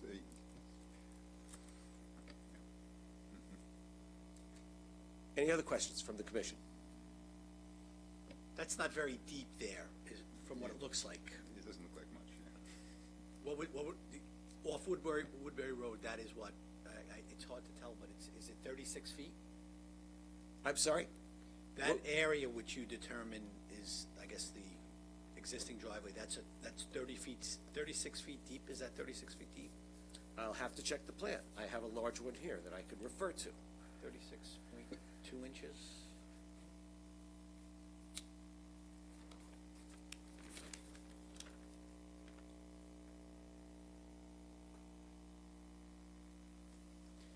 The apron is 15 feet across, running to a depth of 25 feet. And there is an existing asphalt driveway then beyond the hatched area that you can see, Commissioner, whereas the existing asphalt driveway for the lot which houses the existing single-family and detached garage, that driveway then runs back before the existing and to the existing two-car detached garage. And then on parcel A, where we're going to build the new lot, if you look at the hatched area, and then to the left, you can see that we have a driveway running right in front of the house, from which a walkway to the porch and to the dwelling is proposed. So the hatched area represents the common curb cut. Then you've got the driveway meandering deep into lot B, and then a new driveway running horizontally, if you will, along Woodbury Road and in front of the house. Does that clarify it for you? So some variances are done because of hardship. This variance is done more because it makes sense. Yeah, we think it's a lot safer. Yeah. And as a resident of the area, I must tell you, I thought it was excellent planning. I didn't come up with it on my own, but I thought it was a great idea. There's also a height variance for one of the yeah, homes. So that we don't see too often. Well, it was odd because it's for the existing dwelling, which has a CO. But when we submitted to planning and development, they calculated the fact that it exceeds the height. So I appreciate them cleaning up the file for us, just makes everything nice and neat for the future. Thank you. Commissioners, any other questions? Is there anybody in the public that wishes to be heard? Not seeing any, I'll take a motion. Make a motion, NCPC file number 37-2023, with the application for a minor subdivision neg deck, and approval. Your second. Second. All those in favor? Aye. Any opposed? Motion carries. Thank you all very much.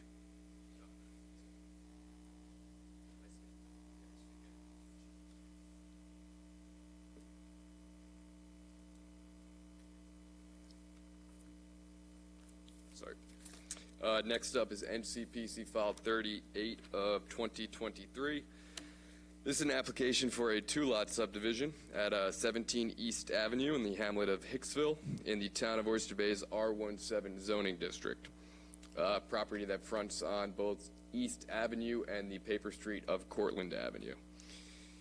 This is a 17,716 square foot area subject property situated on the west side of East Avenue. Application proposes to subdivide the property, which has 86 feet of frontage on East Avenue and 86 feet of frontage on Cortlandt Avenue, which is at Paper Street, into two separate parcels. Proposed Lot 1, which contains the proposed new home, would have 86 feet of frontage on the Paper Street of Cortlandt Avenue and be a total of 8,484 square feet. Proposed Lot 2, which would contain the existing home, would have 86 feet of frontage on East Avenue and be a total of 9,232 square feet. Town of Oyster Bay Department of Planning and Development has issued a letter of zoning compliance for the proposed subdivision, and the application is considered as of right. Now, there are some issues with granting access to the proposed lot in the backyard there, as the paper street would have to be paved and utility hookups would have to be taken care of. As such, well, I don't want to speak for Tom, but I believe they will look to withdraw this for the time being so that a further review can take place by both DPW as well as the town of Oyster Bay in terms of that paving of the paper street. Also, we did receive two comments from neighbors nearby. Would you like me to read that now? Yes. Chair, we do have if it's going to be an application for the withdrawal, I believe the comment should then be held if and when the case is heard again. That works. Okay. Here is Tom Abadi. Thank you, Mr. Hessel. Once again, Tom Abadi, Plainview, New York. Mr. Hessel, again, spot on. We do accept the fact that this will be adjourned without a date, sine die, as we attorneys want to say, or withdrawn, as in the case with my friend and colleague, Howard Avertine, withdrawn from the calendar, not withdrawn from the Nassau County Planning Commission. We will remain on file.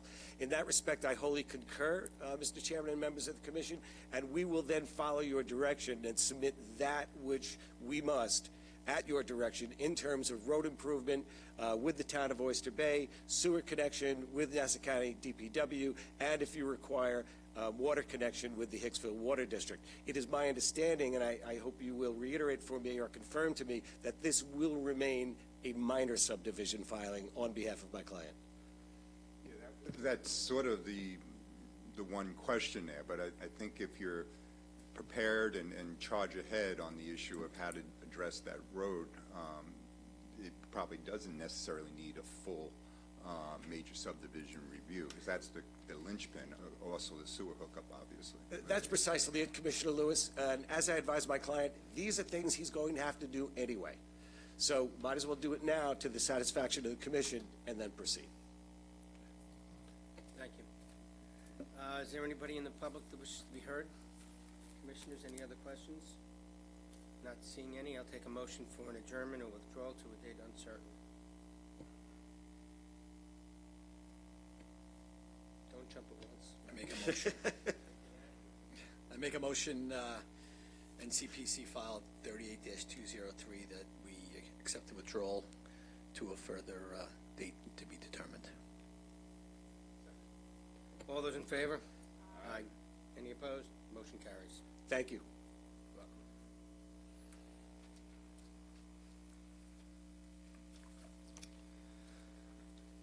Next up, we have NCPC File 39 of 2023. This is an application for a lot line adjustment at 3563 to 3577 Maple Court and Linden Place in the hamlet of Oceanside in the town of Hempstead's industrial zoning district.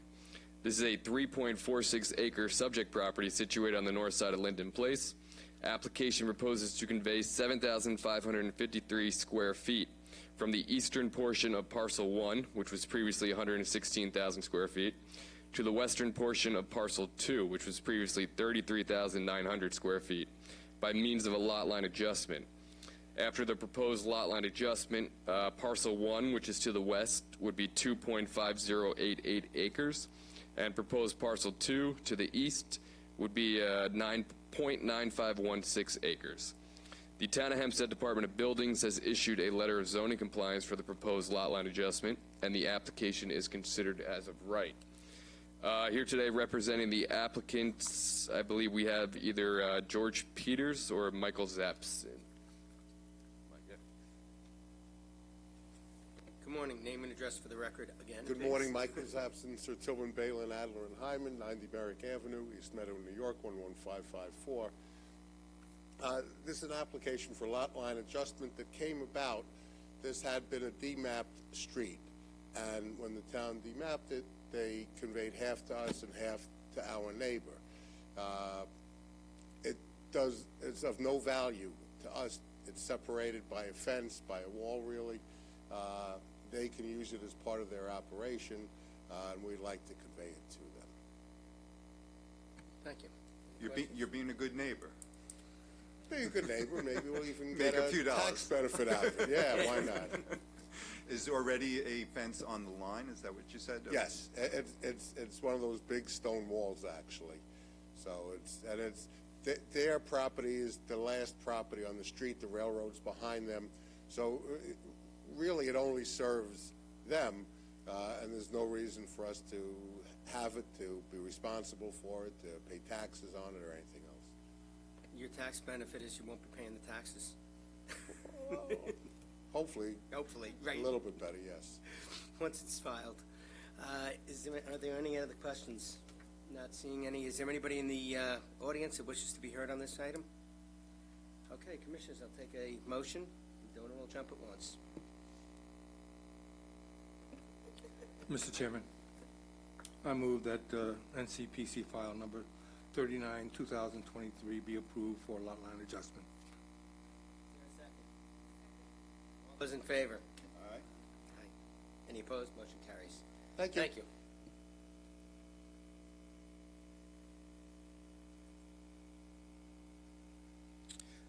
Next up is NCPC File 40 of 2023. This is an application for a two-lot subdivision at 539 Split Rock Road in the hamlet of Syosset in the town of Oyster Bay's 2-acre zoning district, and also within 300 feet of the incorporated village of Muttontown.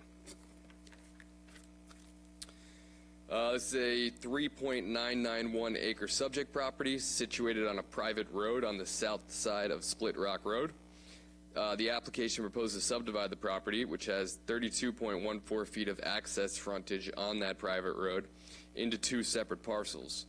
Proposed Lot A, which will contain the existing home, would have 16.75 feet of private access and be a total of 2 acres. And then proposed Lot B, which is the proposed new home, would have 15.39 feet of private access and be a total of 1.991 acres. Town of Oyster Bay Zoning Board of Appeals has approved the request for variances. For Lot A, a variance to allow the existing dwelling on a subdivided lot having no frontage on a town road and less width of lot at the front property line than permitted, and a variance to allow the existing driveway having less side yard setback than permitted. For Lot B, there is the variance to construct a new dwelling on a subdivided lot having no frontage on a town road, less width of lot at the front property line, and less width of lot at the rear property line and lot area than permitted by the ordinance. Also a variance to construct a driveway having less side yard setback than permitted. The incorporated village of Muttontown, located within 300 feet of the subject property, has issued a letter stating they have no objections to the proposed subdivision. There is an existing right-of-way easement recited in the deed that reads, together with the right-of-way easement from the premises herein described to and from Split Rock Road. In summary, the land possesses an unfettered right to use this private access road and does not require a new right-of-way agreement to be drawn up.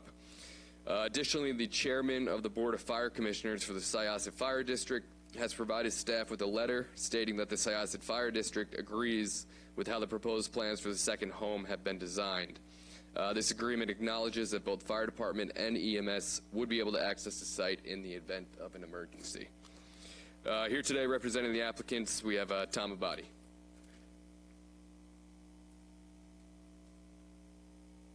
Once again, Tom Abadi, Plainview, New York. Mr. Chairman, members of the Commission, I've always been so tempted to do this, and I'm going to do it. What he said. That's my case. Well, 24 years I've been here, that's the first. Commissioners, any questions? I received my answers, so I'm fine. Is there anybody in the public that wishes to be heard? Not seeing any, I'll take a motion. I'll make a motion, NCPC file number 40-2023, minor subdivision with a neg deck. Is there a second? Second. All those in favor? Aye. Any opposed? Motion carries. Thank you all very much. Have a great day. You too.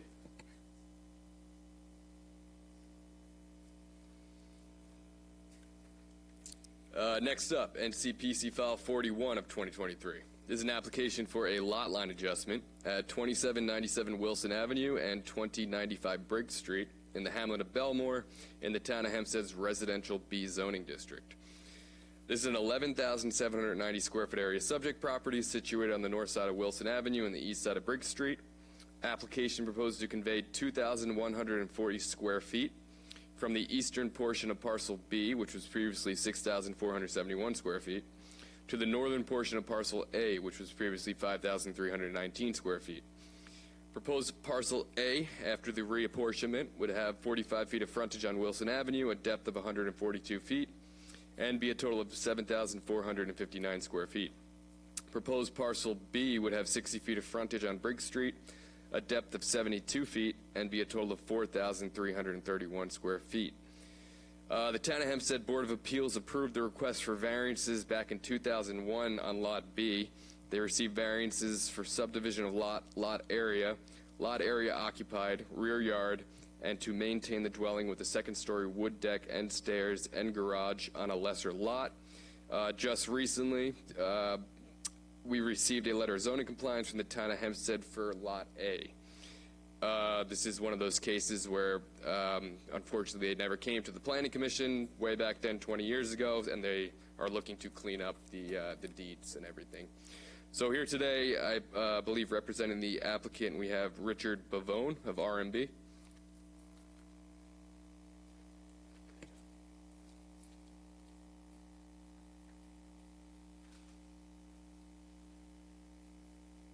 Good morning. Name and address for the record, please. Richard M. Bavone, 308 East Meadow Avenue, East Meadow, appearing for the agent. I'm the agent appearing for the owner, I should say, who's seated to the left, first row, Mr. Avanzato, who owns both properties. Just for the record, the house on Wilson is a non-conforming house that was built early 1900s.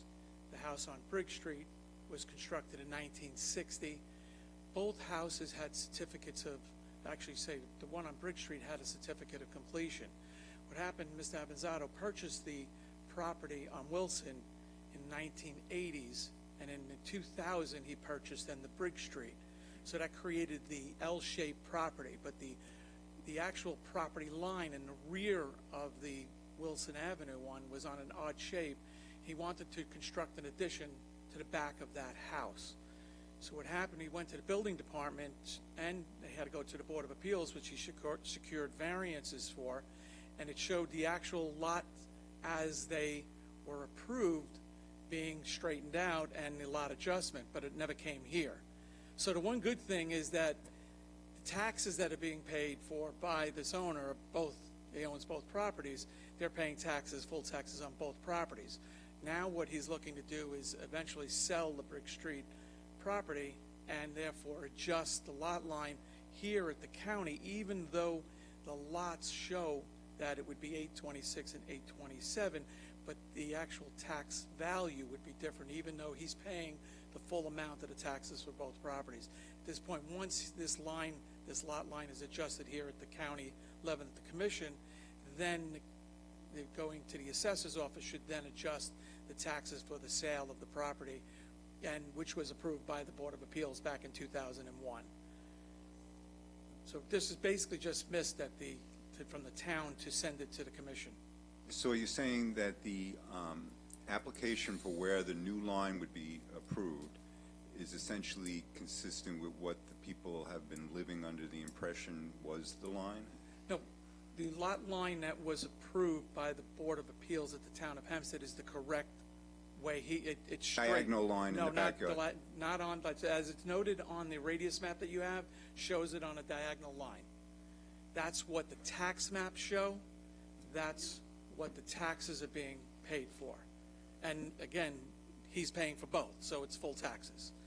I'm trying to figure out why we would want to create a lot that's only 4,300 feet, which is a pretty substantial variance when we don't need to create such a small lot. What happened was there was a technical, there was a merger. If anybody else had bought either of the two properties, you would have never had the merger, and you never would have had the building. That's correct. And all you would have been doing then is making a lot line adjustment application to and this the commission. addition that was constructed via permit for the back of the house on Wilson would have been over that lot, would have been over that line. So the lot line adjustment with the town is accurate and true as to what he has and what the building department issued the certificates of occupancy for and certificates of completion.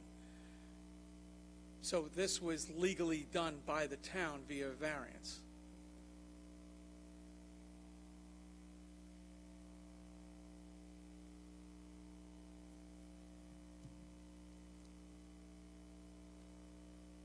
I don't think there's anything we really can do about it other than grant it, because it was done by the town. They created the problem.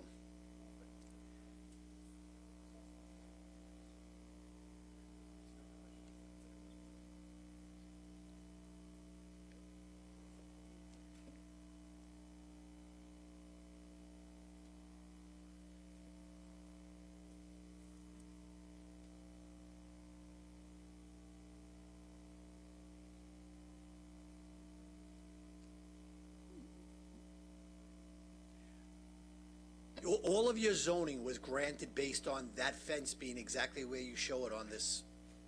Yes, which is a lot line adjustment to correct the angle where the addition is on the house on Wilson Avenue. Right. And again, if that lot line didn't get adjusted, he wouldn't have been able to build the addition. So therefore, creating the subdivision back in 2001, however, the tax structure, the way the taxes on the forms that he have still show 826 and 827, it's just, in the county side, it shows that it's on an angle. Right. So this adjustment corrects a problem from 22 years ago that was granted by the town. They're both legal occupancies. Basically, it's a reconciliation between the town and the assessor's records. That's correct. And again, one good thing is that he owns both. He owns both. He's been paying on them the whole time. I think Neil's question is the houses are operating now as they will be once this is formalized, correct? Yes, that is correct. So they're in that physical state as we speak. Right. And the certificates issued by the building department are accurate and true the way the town granted the variance. And they've been operating that way for over 20 years. 22 years, yes. 22 that is years, correct. right. So there's no change to the area. There's going to be no change to the area. Right. I drive by in 2 weeks, and it's no different than it was That is correct. 20 years ago. That is correct. So just for the record, my first question, the correct answer is that the properties are functioning all this time in a manner consistent with what you're asking us to approve today. Yes. Okay.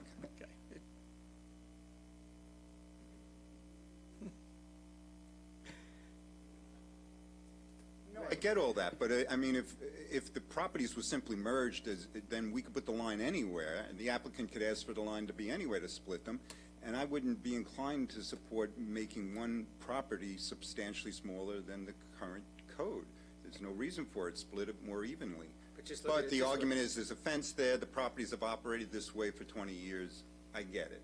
They circumvented the Planning Commission 20 years ago, so now we more or less have to live with that. I don't remember this one from 20 years ago. Do you?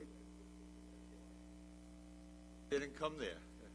And I don't remember it from 20 years ago when I was there. All right, anybody in the public wish to be heard? Not seeing any, I'll take a motion, Commissioners. I'll make a motion to approve NCPC file number 41-2023 with a negative deck. Is there a second? Second. All those in favor? Aye. Any opposed? Motion carries. Thank you very much. Have a great day. You too.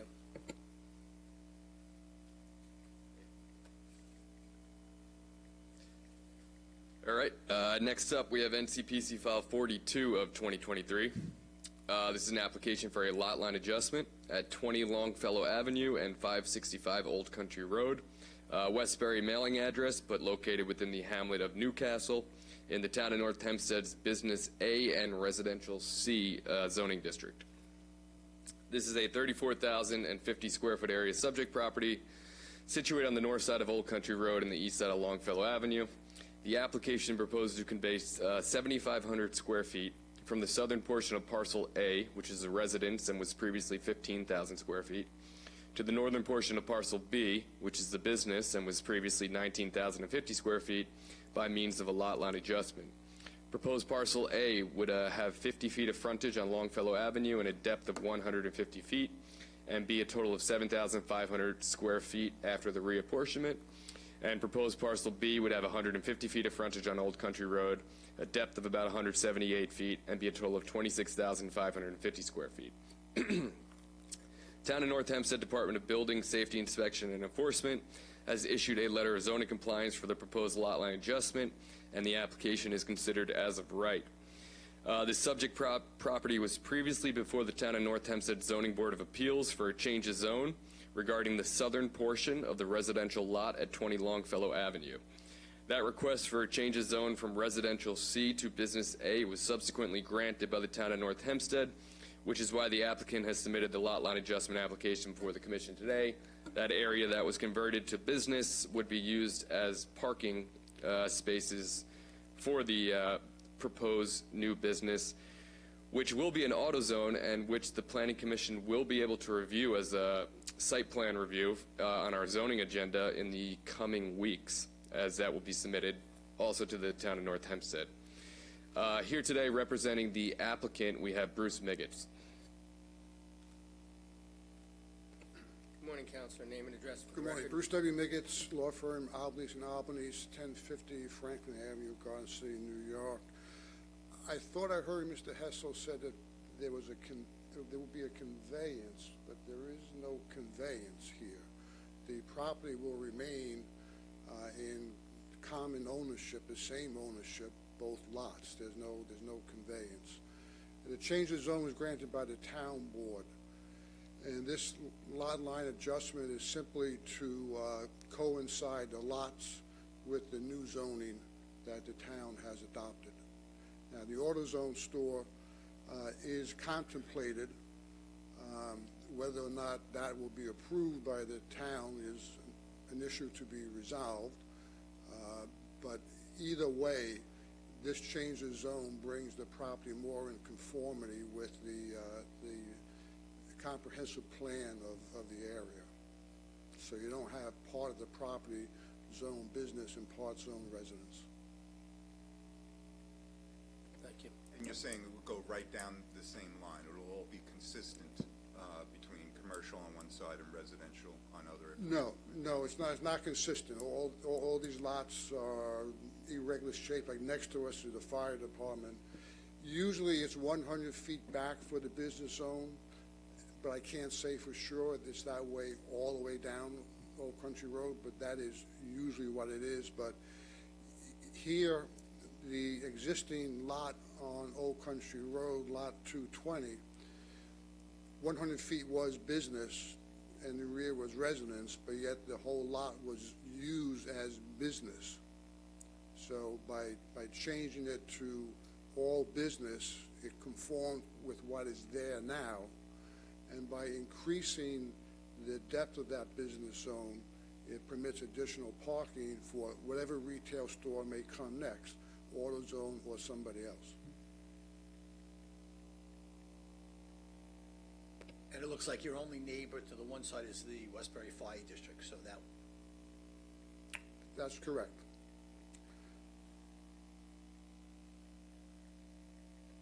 Now, to be totally candid, during the change of zone process, the greater community had a lot of concerns about it, but it was explained to them at that time that it's not about AutoZone. It's a change of zone is for a change of zone, and the AutoZone store will come before the town at another application. And when I sent out my notices of this hearing, I explained that this is just to adjust the lot line, and that the hearing for the AutoZone store itself is on July 12th. At the town of North Hempstead? Yes. Okay. Any other questions, Commissioners? Is there anybody in the public that wishes to be heard at this time? Not seeing any, I'll take a motion. I make a motion 42-2023, approve a lot line adjustment on the property. And it's a type 2 action. Type 2 action. Is there a second? Second. All those in favor? Aye. Any opposed? Motion carries. Thank you.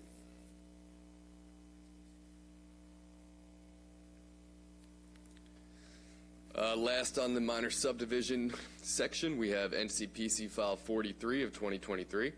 This is an application for a two-lot subdivision at 748 Glen Cove Avenue, also known as 2 Locust Avenue, Hamlet of Glenhead, Town of Oyster Bay in their R17 zoning district. This is a 17,417 square foot area subject property situated on the northeast corner of Glen Cove Avenue, which is a Nassau County roadway, and Locust Avenue. The application proposes to subdivide the property, which has about 180 feet of frontage on Locust Avenue, into 2 separate parcels. Proposed parcel A would have 92.44 feet of frontage on Locust Avenue and a depth of about 93 feet, and be a total of 8,708 square feet. Proposed parcel B would have frontage of 87 feet on Locust Avenue and a depth of 95 feet, and be a total of 8,708 square feet. The existing home on the property that exists now would be demolished in order to make way for the 2 newly proposed homes. The Town of Oyster Bay Department of Planning and Development has issued a letter of zoning compliance for the proposed subdivision, as it conforms with the zoning requirements in the R17 district. The application is considered as of right. Here today representing the applicant, we have attorney Peter Mora.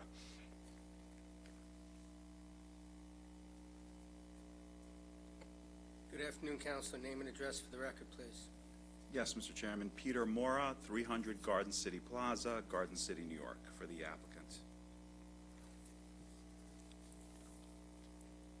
Mr. Hessel did a good job laying out the dimensions. I'm just going to add some items. I represent Riccardo Gugliucci. He owns the property along with his wife, Catherine Gugliucci. The entire property is in the R17 Town of Oyster Bay zone, which requires 7,000 square feet per lot in area. Within the 200-foot radius map, there are both residential and commercial pieces. And there's also a commercial piece that's directly adjacent to the subject property to the north. So what we're looking to do is divide this property into 2 oversized lots.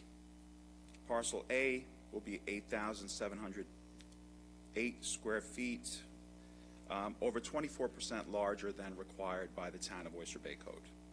Parcel B will be 8,239.06 square feet, also larger than Town Code by 18%.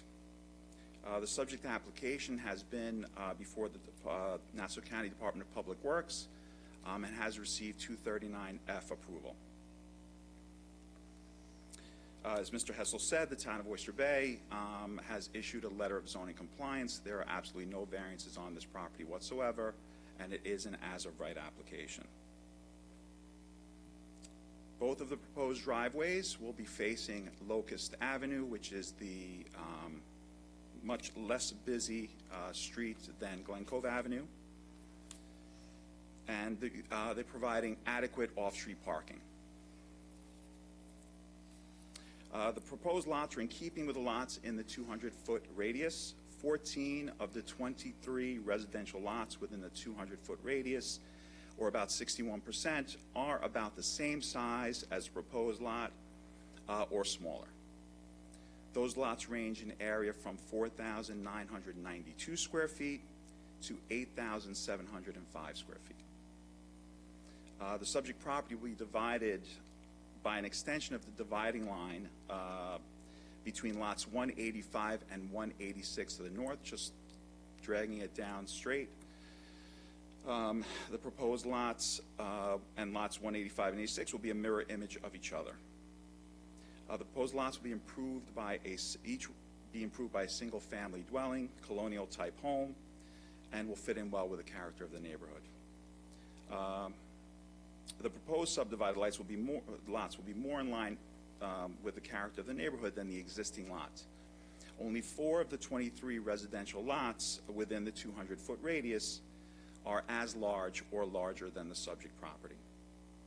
And only 2 of those lots could be further subdivided as of right with no variances.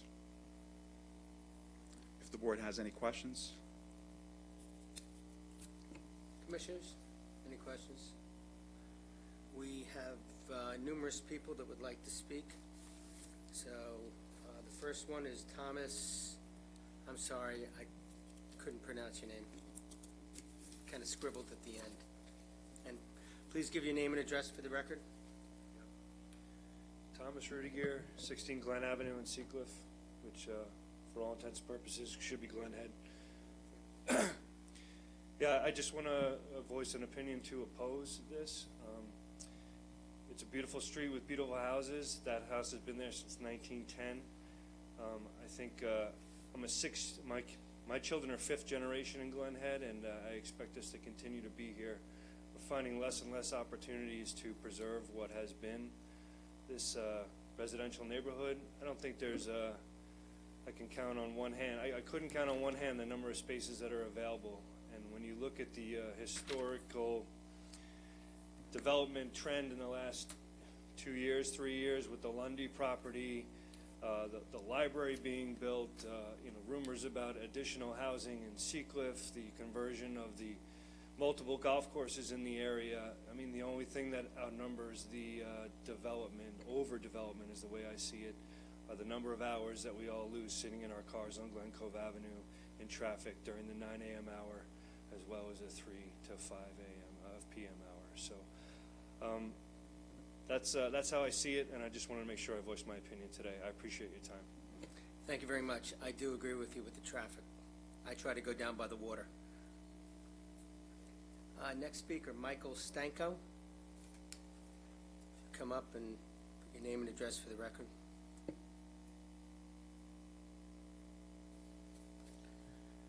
Michael Stanko, 36 Locust Avenue.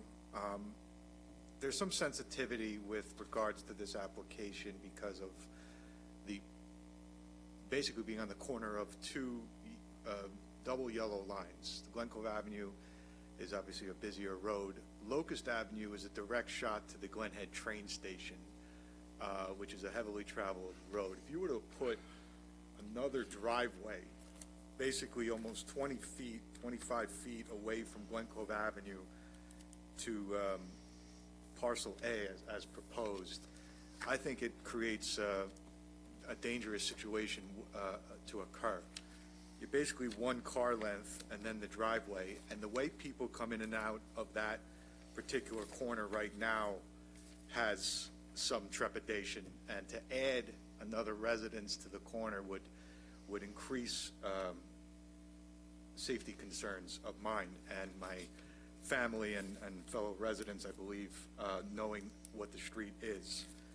I'm all for property, improvements. The property itself, the maintenance of the outside of it has, in terms of the line corner that is created by the overgrowth of it, has been troublesome. The amount of trees taken out of the property has been troublesome, but mainly I'm here for safety reasons. And it's just a very sensitive location to add another parcel all of a sudden to a house that, and a block that, you know, could be a very good real estate investment. I understand this is a real estate speculative investment. Could just be an investment just by renovating the existing structure and probably make a similar return or close to it. So I'm all for that. But at the same time, the cars that come from the train, and I have some photographs that I can pass along. I'm not sure if that was supposed to be done prior to, but if anybody wants to look at these photographs of that corner and how this would impact it, we have those available. But, you know, these are small lots in an area. I'm surprised that it's as of right, but mainly the lack of sidewalk there, the blind corner that's created, and the addition of another driveway.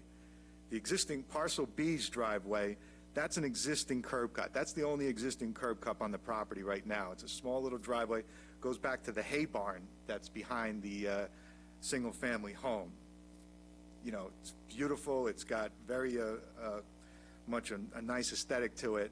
And, you know, the house could be renovated. And, you know, there's even that commercial property that was alluded to by the attorney next to it that you could combine with this property. I mean, there's a lot of options here. I feel like this motion should be tabled. You got to discuss it a little more. You got a lot of people that are looking at this thing in Nassau County and on the North Shore of Long Island. And I think you're going to hear about that very soon. So thank you.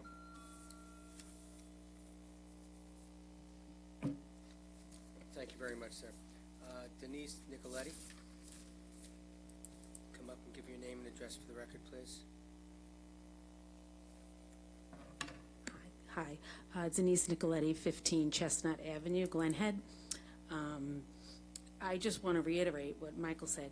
That corner of Locust Avenue and Glen Cove Avenue, as of right now, because that house is pretty much, there's really not a lot of activity, so there are no cars that park there. Adding another driveway and density of 2 residences with multiple vehicles, 2 driveways, you can't, when you try to make a turn onto Locust from Glen Cove Avenue right now, and there is a car who's trying to exit Locust, you can't turn in. If there's going to be a residence right there on that corner with cars parked, there's going to be accidents. People come down Glen Cove Avenue very fast. They're racing for trains. They stopped abruptly, because I pass it every day to get to my block, which is the next block. It's an accident waiting to happen. There's a lot of children around there.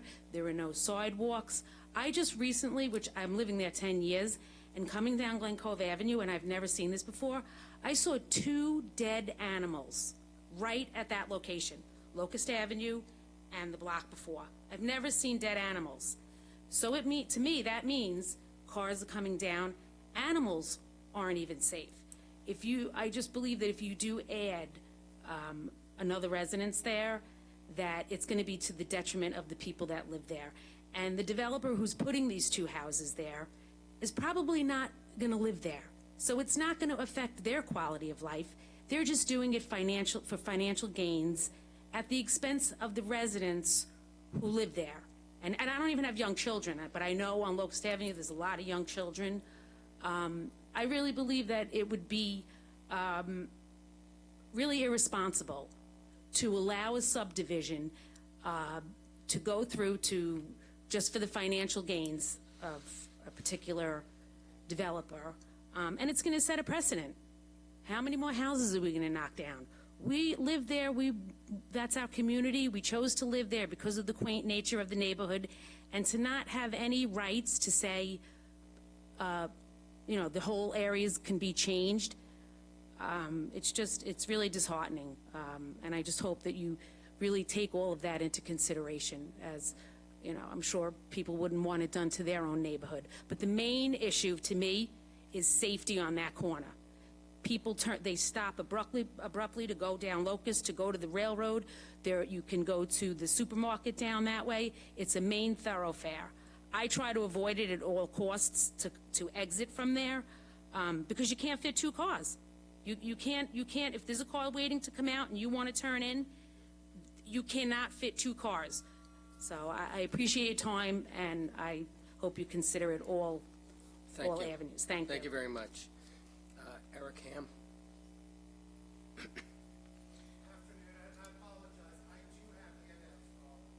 Thank you. Sure. Give it to staff, and then please put your name and address for the I don't record. know if I get 3 minutes or 5 because it's a presentation. My wife says I talk fast, so we're doing 3. Three. Okay, not a problem. Eric Ham, 20 Locust Avenue.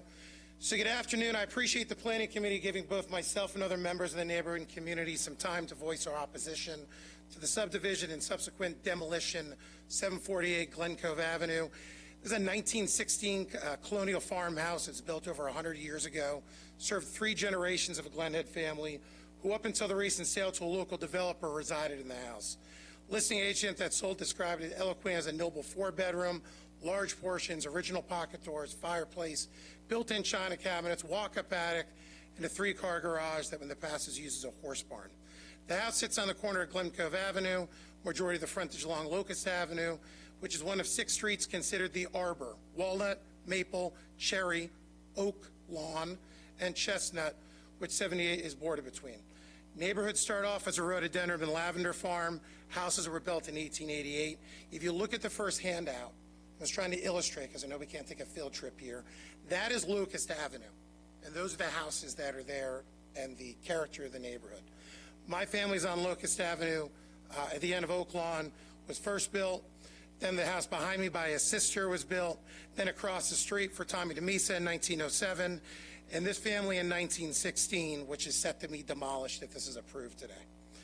All of these houses continue to stand with families raising their kids, watching them ride their bikes on the street, playing carefree in the yards. Second handout is of Chestnut, which you'll see looks a lot like Locust, predominantly homes that have been restored. Third are homes on Glen Cove Avenue, which also has homes dating back to the same period. Beyond the aesthetics of the porches and pillars and Yankee gutters, what is at risk by subdividing the property is significant increase in traffic. If you turn to the next page, sorry for my little drawings there, they're not great. Both Locust Avenue and Glenhead, these roads serve the Long Island Railroad parking lot for commuters like myself, the Glenhead Elementary School, buses, and Glen Cove Avenue, which is the only road to both the North Shore and High School, North Shore Middle and High School, and at 25A 495 in Northern Parkway. Having the proposed driveways on Locust places them only a few feet from Glen Cove Avenue, which is a double-line 30-mile-per-hour avenue, and Locust, which is also a double-line 30-mile-per-hour avenue. People try to bank to turn onto Locust to avoid traffic that's coming in the opposite direction. They will hit cars. They will hit kids. They will hit kids on bikes. They will, and they're going to make it dangerous for those that are walking to the school. Okay? Even the alternative plan of moving them over to Glen Cove Avenue for driveways is going to build up traffic. We have a problem here. I am about out of time, but I did want to include that I have testimonial in there from neighbors who could not be present today, as well as an online petition that was distributed locally with over 200 signatures of the 1,800 residents that currently reside in Glenhead. Thank you very much. Try to get it in there, right? You got it. Thank you. Appreciate your time. Brian Orch, if I pronounced it properly.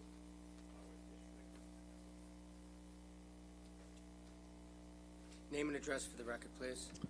Yes, my name is Brian Awe, 3 Chestnut Avenue, Glenhead, New York, 11545. My property abuts the property in question. I'm directly behind it on Chestnut Avenue, as you can see there.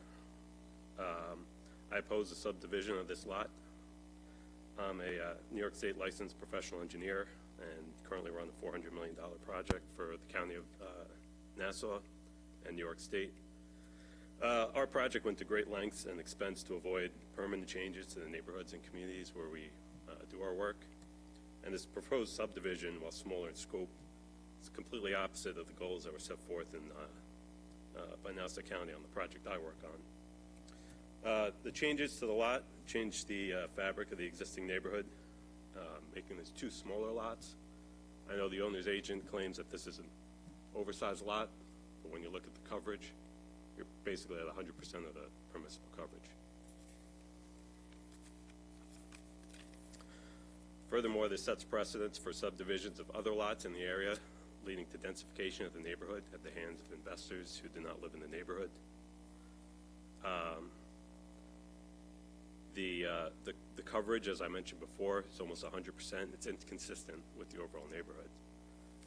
Being that my property directly abuts this, I have concerns about the hardscape, the drainage, the safety, as my neighbors mentioned. The one part that was left out of the presentation is there is a 3-car garage, which is only feet from my property, and I have concerns about the demolition of that structure safely. The applicant has already removed the trees from the property that is shown on the plans, and so I have concerns of what else might take place here. Thank you.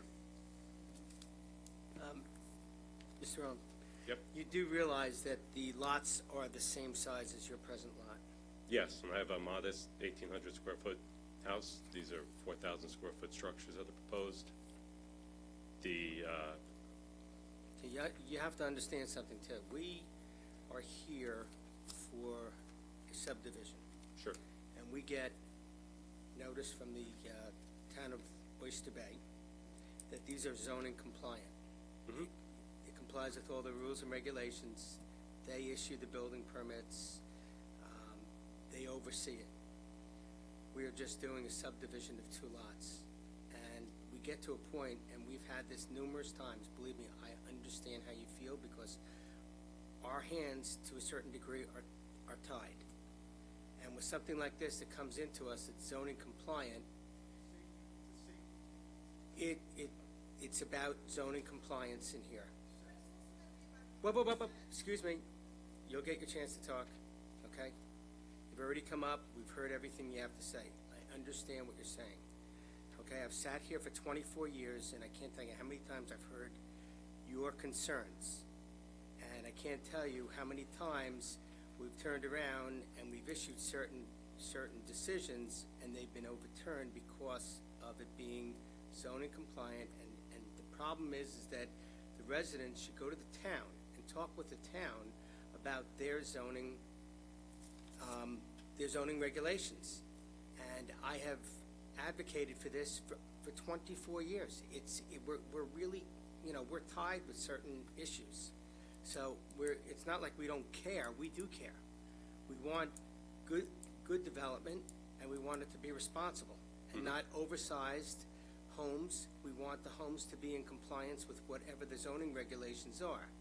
They have a certain amount of floor area ratio that they're allowed, and from what I'm seeing here, there are no variances. Am I correct, staff? So they have to stay within those regulations. So believe me, I feel your pain. I understand it. I live in Glen Cove, just so you know. Yeah. I drive by there all the time, and I can tell you it's a horror.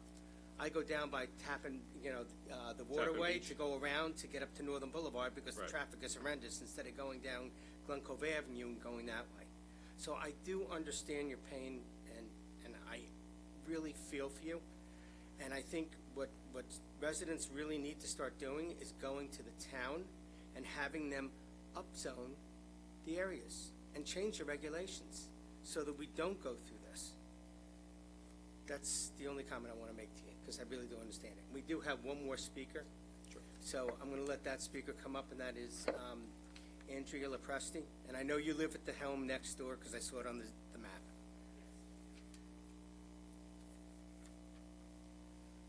Andrea Lopresti, 6 Locust Avenue, Glen Head. And thank you for letting me speak. I appreciate everything that you just said about your hands being tied and that we should go to the town. But let me ask you this. Are we supposed to arbitrarily go to the town on any given day to air this concern? We can only do it when we see that this is happening. And quite frankly, your hands are less tied than my hands. And if something's going to get changed, it's going to get changed by the person behind this podium, this dais. It's not going to get changed by me and my little voice. All I can tell you, and you feel for me and everything else, and that's a beautiful thing to say, but the fact of the matter is that somebody has to do something, and the people that have to do something are the people that are supposed to do something. We're doing what we're supposed to do. We're telling you that there is a huge problem. My husband and I, witnessed a fatal motorcycle accident, a double fatal motorcycle accident, that one of the people who died had to be cut out of a tree that was on said property on Glen Cove Avenue. So, should that horror that I had to see make me trot over to Audrey Avenue and say, really, we should rezone in case this house should someday be sold? I mean, with all due respect, it's I a hate to little tell you, much but you for know me to what? go with this. If people in these neighborhoods would go and have a meeting with their council member and explain these problems, you guys vote these people into office. Pardon? They're elected by the people. But this is a microcosm of what could be going on. Like, this is like, it's a little tiny, I don't even know what to say. Like, you can't even say, like, broadly, let's change the zoning. They subdivided on Oakland Avenue and made 2 houses, totally fine. This one is not the same. This is a thoroughfare.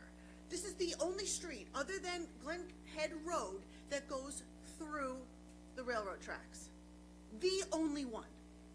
My kid is 15 years old. She has not once in her life, we moved there when she was 5 months old, she has not once in her life trick-or-treated on Locust Avenue.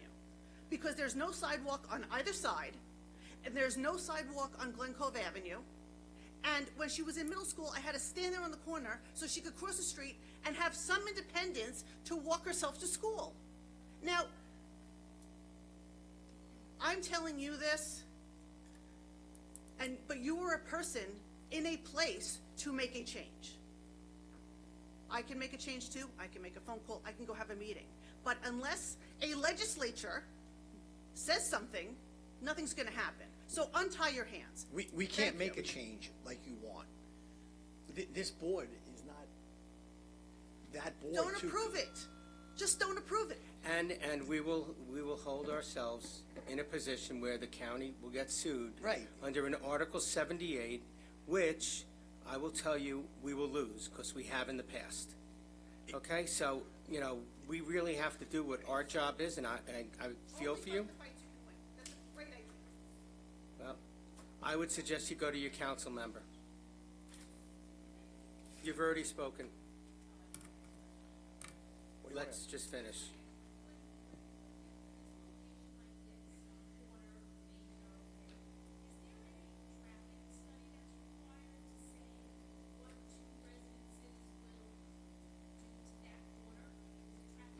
We will ask that question from the attorney. Not for a single-family home. Not Single-family for home is the least impactful traffic. Yeah, it's got to be for a you can have minor in any kind of subdivision or a major.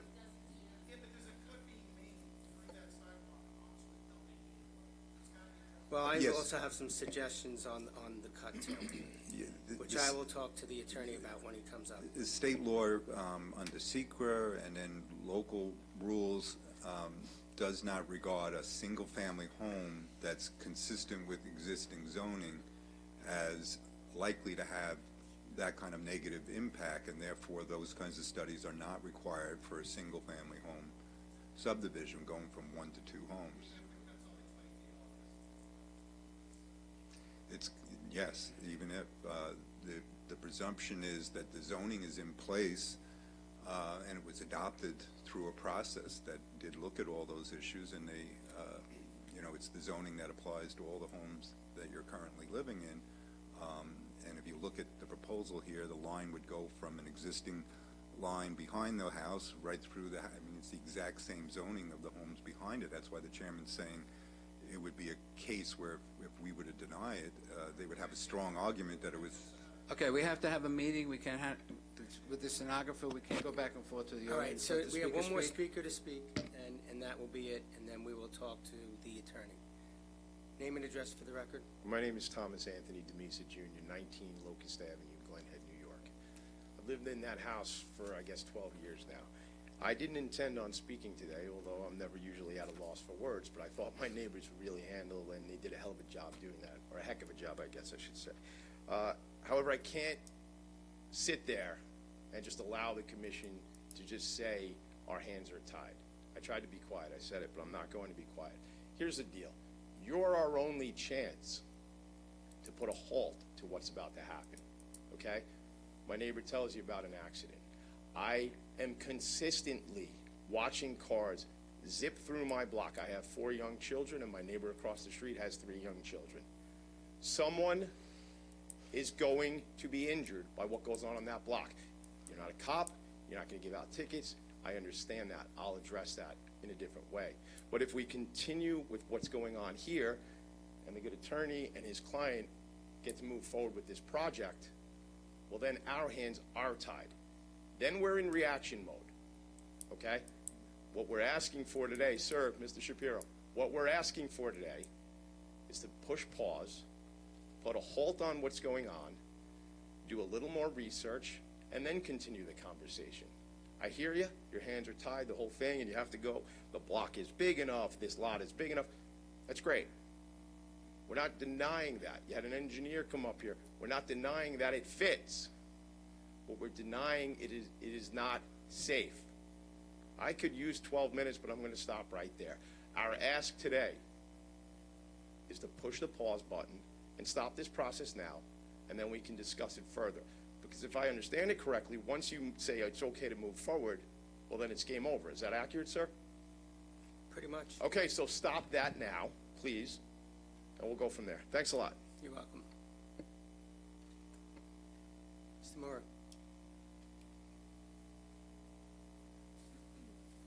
Thank you, Chairman Shapiro.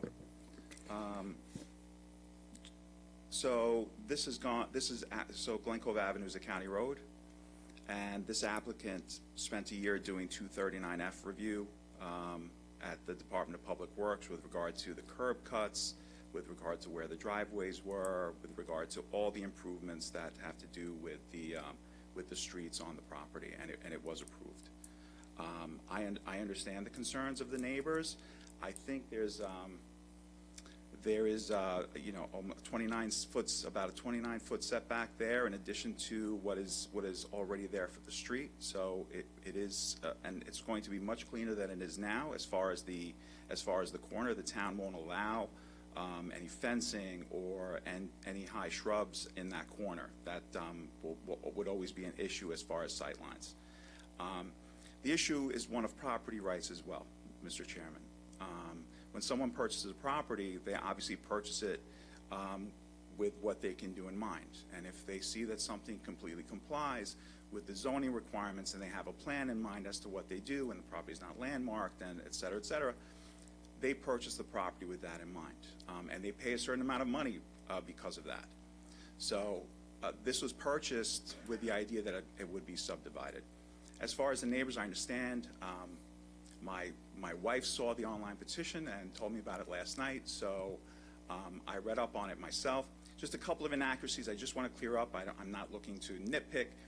The houses are approximately 3,300 square feet. They're not 4,000 square feet. The online petition spoke about, actually introduced that both driveways would be on Glen Cove Avenue, which would be a disaster. That is not the case, obviously. But I'm happy to answer any questions, obviously, Mr. Chairman. We normally like to have the principal who's going to subdivide a piece of property attend our meetings, because we like to have them listen to the community. You being their attorney, he's really not going to get the flavor of this, which I feel is unfair to these people. There's some issues here, and I'm sure he has no intentions of meeting with these people one way or the other. He lives in the area, Mr. Chairman. He's aware. I spoke to him about the He online. lives on Cedar Swamp Road, right? Yeah, he lives. That's well, not in the area. I live point in is, I live in Glen Cove. I know where it is. Mr. Chairman, what I mean is that he lives in town. He's well aware of this petition. He's well aware of the neighbors' concerns. The houses were not designed to make them unsafe, and they've gone through all the necessary review processes. It's been a 2-year process to date. Please, Bill. Did you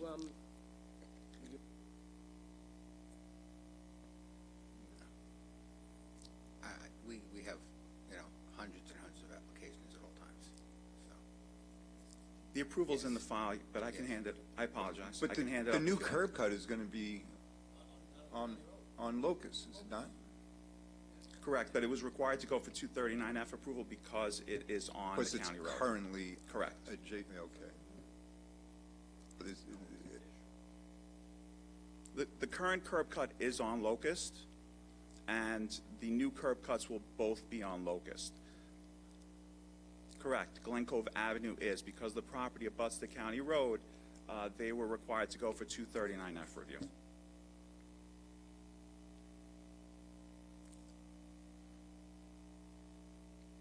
So I stand corrected on the point that was raised earlier, and you did actually, Counsel, you did mention this in your presentation. So because the property is on the corner of a county road, even though the two curb cuts will be not on a county road, nonetheless, DPW's engineers did review your application for the additional curb cuts. There's one curb cut currently for the home that exists. There would be two if this is approved. They'd both be on Locust.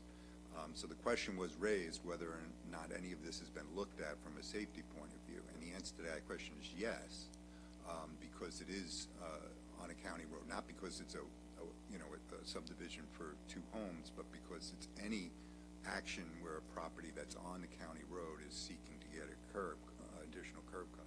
And the 239F review process is very intensive, with typically much back and forth before a project is approved. So any changes would have to go back for that purpose. You have the issue of potentially having side yard issues if you move the driveway to another side. The town of Oyster Bay does not allow a short side yard where the driveway is. Typically would require a variance. And also this, if I may, because it's a corner lot, is actually set. The house will be set much further back from what typically would be a side yard on Locust, because Oyster Bay sees it as two front yards.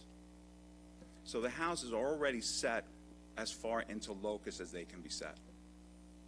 That is an important point. A number of towns do have that rule for corner properties, that you treat both sides as front, so you have to set it, pull it back. Correct. And that's the case in this case, obviously.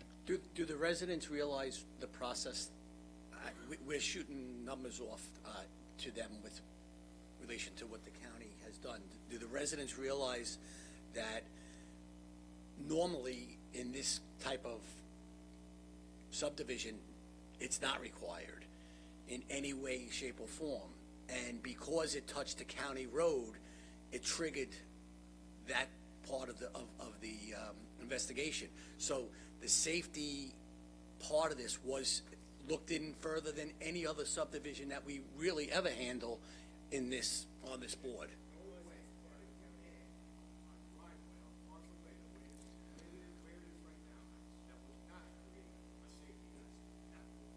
But, excuse me. All right, please. Okay, you know what? We have a listen. stenographer. We can have people talking from the audience, please. Exactly. Okay, it's gone through the 239 process. Yeah. The county has looked at the, well,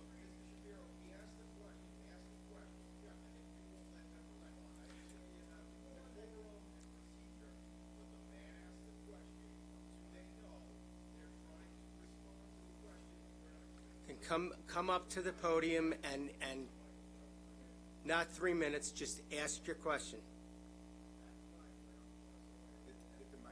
Hit the mic.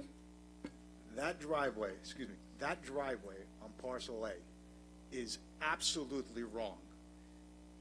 To the point, people coming at the train road, okay, we understand you will create hazards there. This is for public safety. You guys got to protect our safety, okay? We understand the town has guidelines and people develop properties, okay? I'm in real estate, I get it.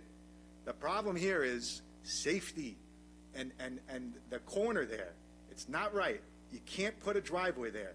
It'll be you're setting yourselves up to set up bad things happening. Cannot be. You mean the drawing's wrong, or parcel A, proposed parcel A, where that driveway is maybe 20, 25 feet from Glen Cove Avenue. That's one car, okay? You got people coming in from Glen Cove Avenue onto Locust, right? We walk our dogs, we walk our kids. It's a problem already. Now, you're introducing a hazard. You're approving a hazard. The town, yeah, it fits guidelines, 8,000 square foot lots, you know, the house is beautiful, whatever. You want to knock it down? You want to build? Okay, it's within as of right. However, you guys got to protect our public safety, okay? And that there will create danger. You will have people from the train, you'll have commuters, you will have a total... Thank you for your comment. Total disaster. We've Don't approve. We've heard your point. Thank you.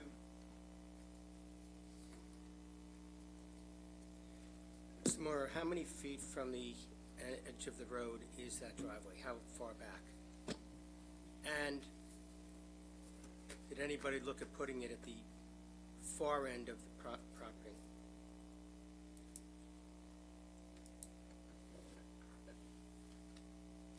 What was the second question, Mr. Chairman? Moving it further back to the other piece of property and redesigning it? Moving the driveway on parcel A Yep. to the other side. So I actually, I messaged the architect about whether that would have to go back to the county for review, meaning to the Department of Public Works for review if that driveway were removed to the other side. She may answer me right now, I don't know. So I certainly can discuss it with my client. What we wouldn't want to do is have to start over and go back to the Department of Public Works if that were to be required. If that weren't to be required and it doesn't create any variances, obviously we don't want to create a problem where we don't have one as far as variances and as far as the town. So the lots were designed with that in mind. Obviously there's a house there now with a driveway, so we're adding one house. There is. Okay, please, So, enough. I didn't say the driveway was there, Mr. Chairman. The house is set in the middle of the lot. Right. The driveway is actually by the garage, which is set back even further. So I'm aware of that, and I would never misstate anything like that. But there is a driveway there on Locust now. They're seeking to add one driveway on an as-of-right oversized lot. As far as precedent, most applications like this, obviously, if they're over 7,000 square feet, are going to be as of right. I understand the neighbors' concerns, but most of their houses wouldn't be legal either if the area was upzoned to an R110, which has been done in other areas in Glen Head to avoid further subdivision of lots. But these lots are big lots. These are not small lots. They comply in all respects as far as floor area coverage. Even they have the sky plane variances that they would need if they're too close to a sky plane, so they're not too close to any lot line whatsoever. They were designed, with obviously that in mind, not to create any variances. Thank you. All right, commissioners, it's time to move on. Do we have a motion?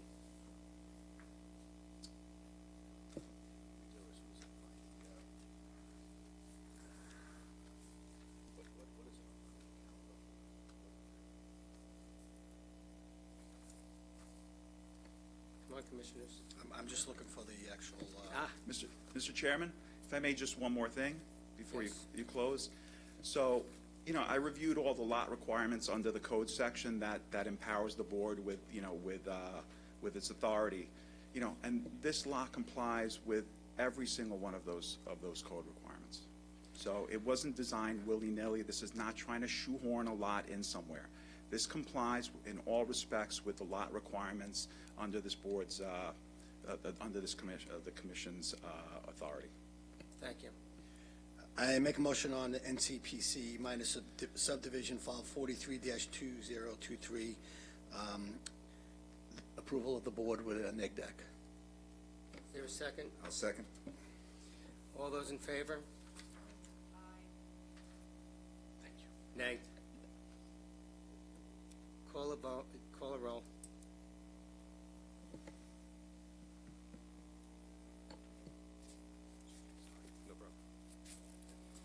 Commissioner Sakowicz.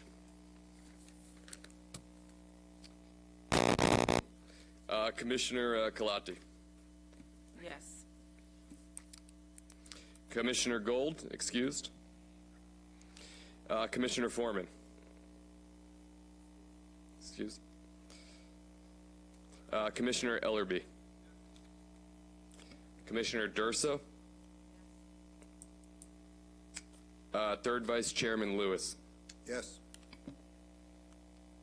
Greenfield excused, and Chairman Shapiro.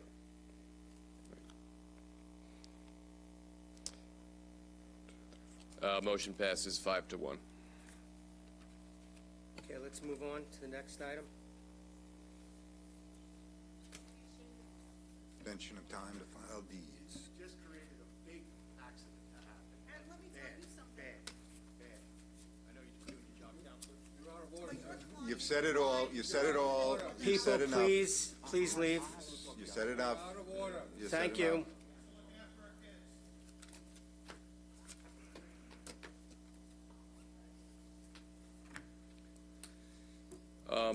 Agenda Section G, we have an application for an extension of time to file the deeds for a previous minor subdivision application.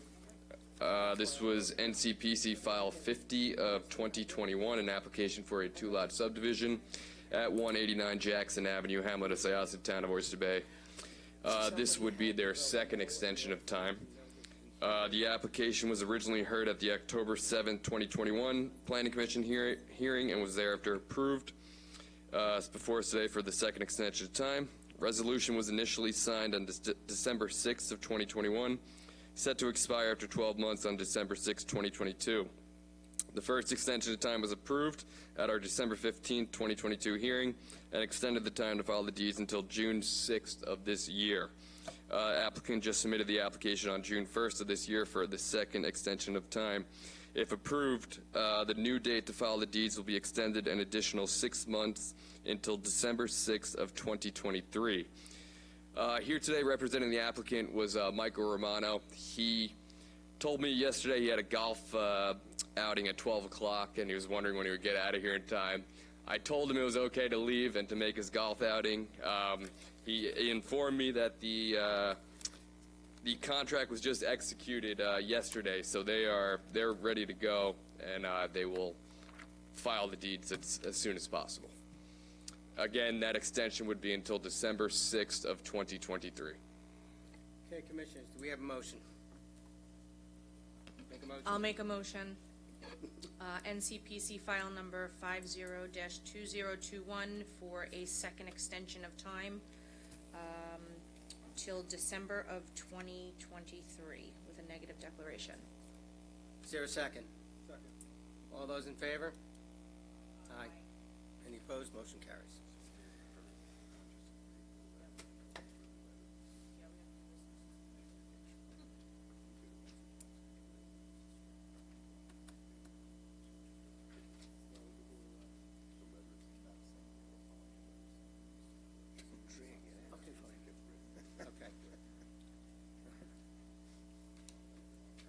Okay, Marty, here's what we're doing.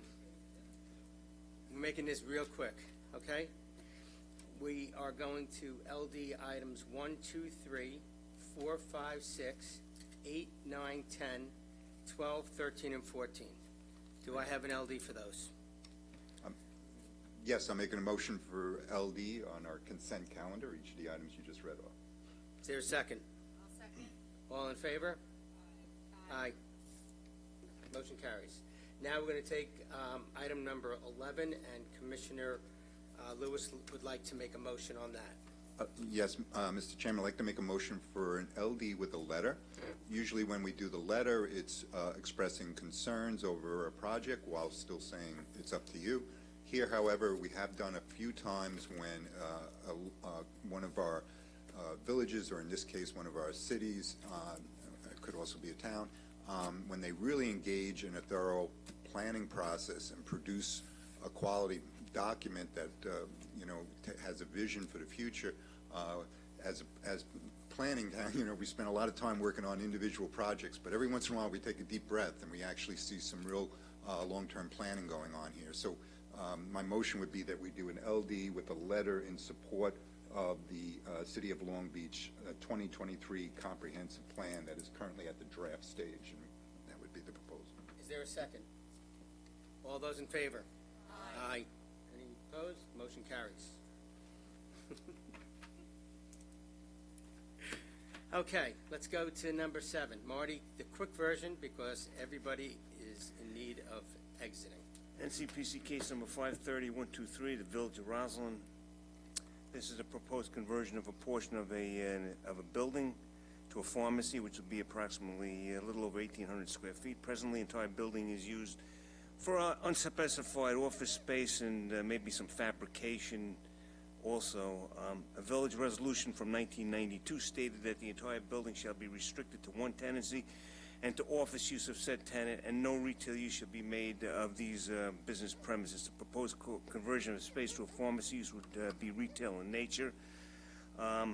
Access to the site's parking lot is from Battle Landing Road to the rear of the site. A parking variance is required for the entire building, in which 38 spaces are required, 9 are provided. The pharmacy in and of itself requires 11 spaces, thus parking for the building is currently not conforming prior to its partial conversion to a pharmacy. On-street parking is available along the west side of Bryant Avenue and along Better Landings Road, Skillman Road, and along the west side of Roosevelt Avenue. There is also municipal parking under the viaduct. Much of it is heavily parked. However, the westerly portion of the parking field farther from the subject property was underutilized, according to my observations, as was parking field number 5 across from this underutilized portion of the viaduct. Staff is recommending that this application be deemed incomplete and request additional information. Given the site's extreme on-site parking shortfall and the trip generation that can be expected from a pharmacy, and the fact that this is a multi-use building with various parking demands, a parking analysis is requested.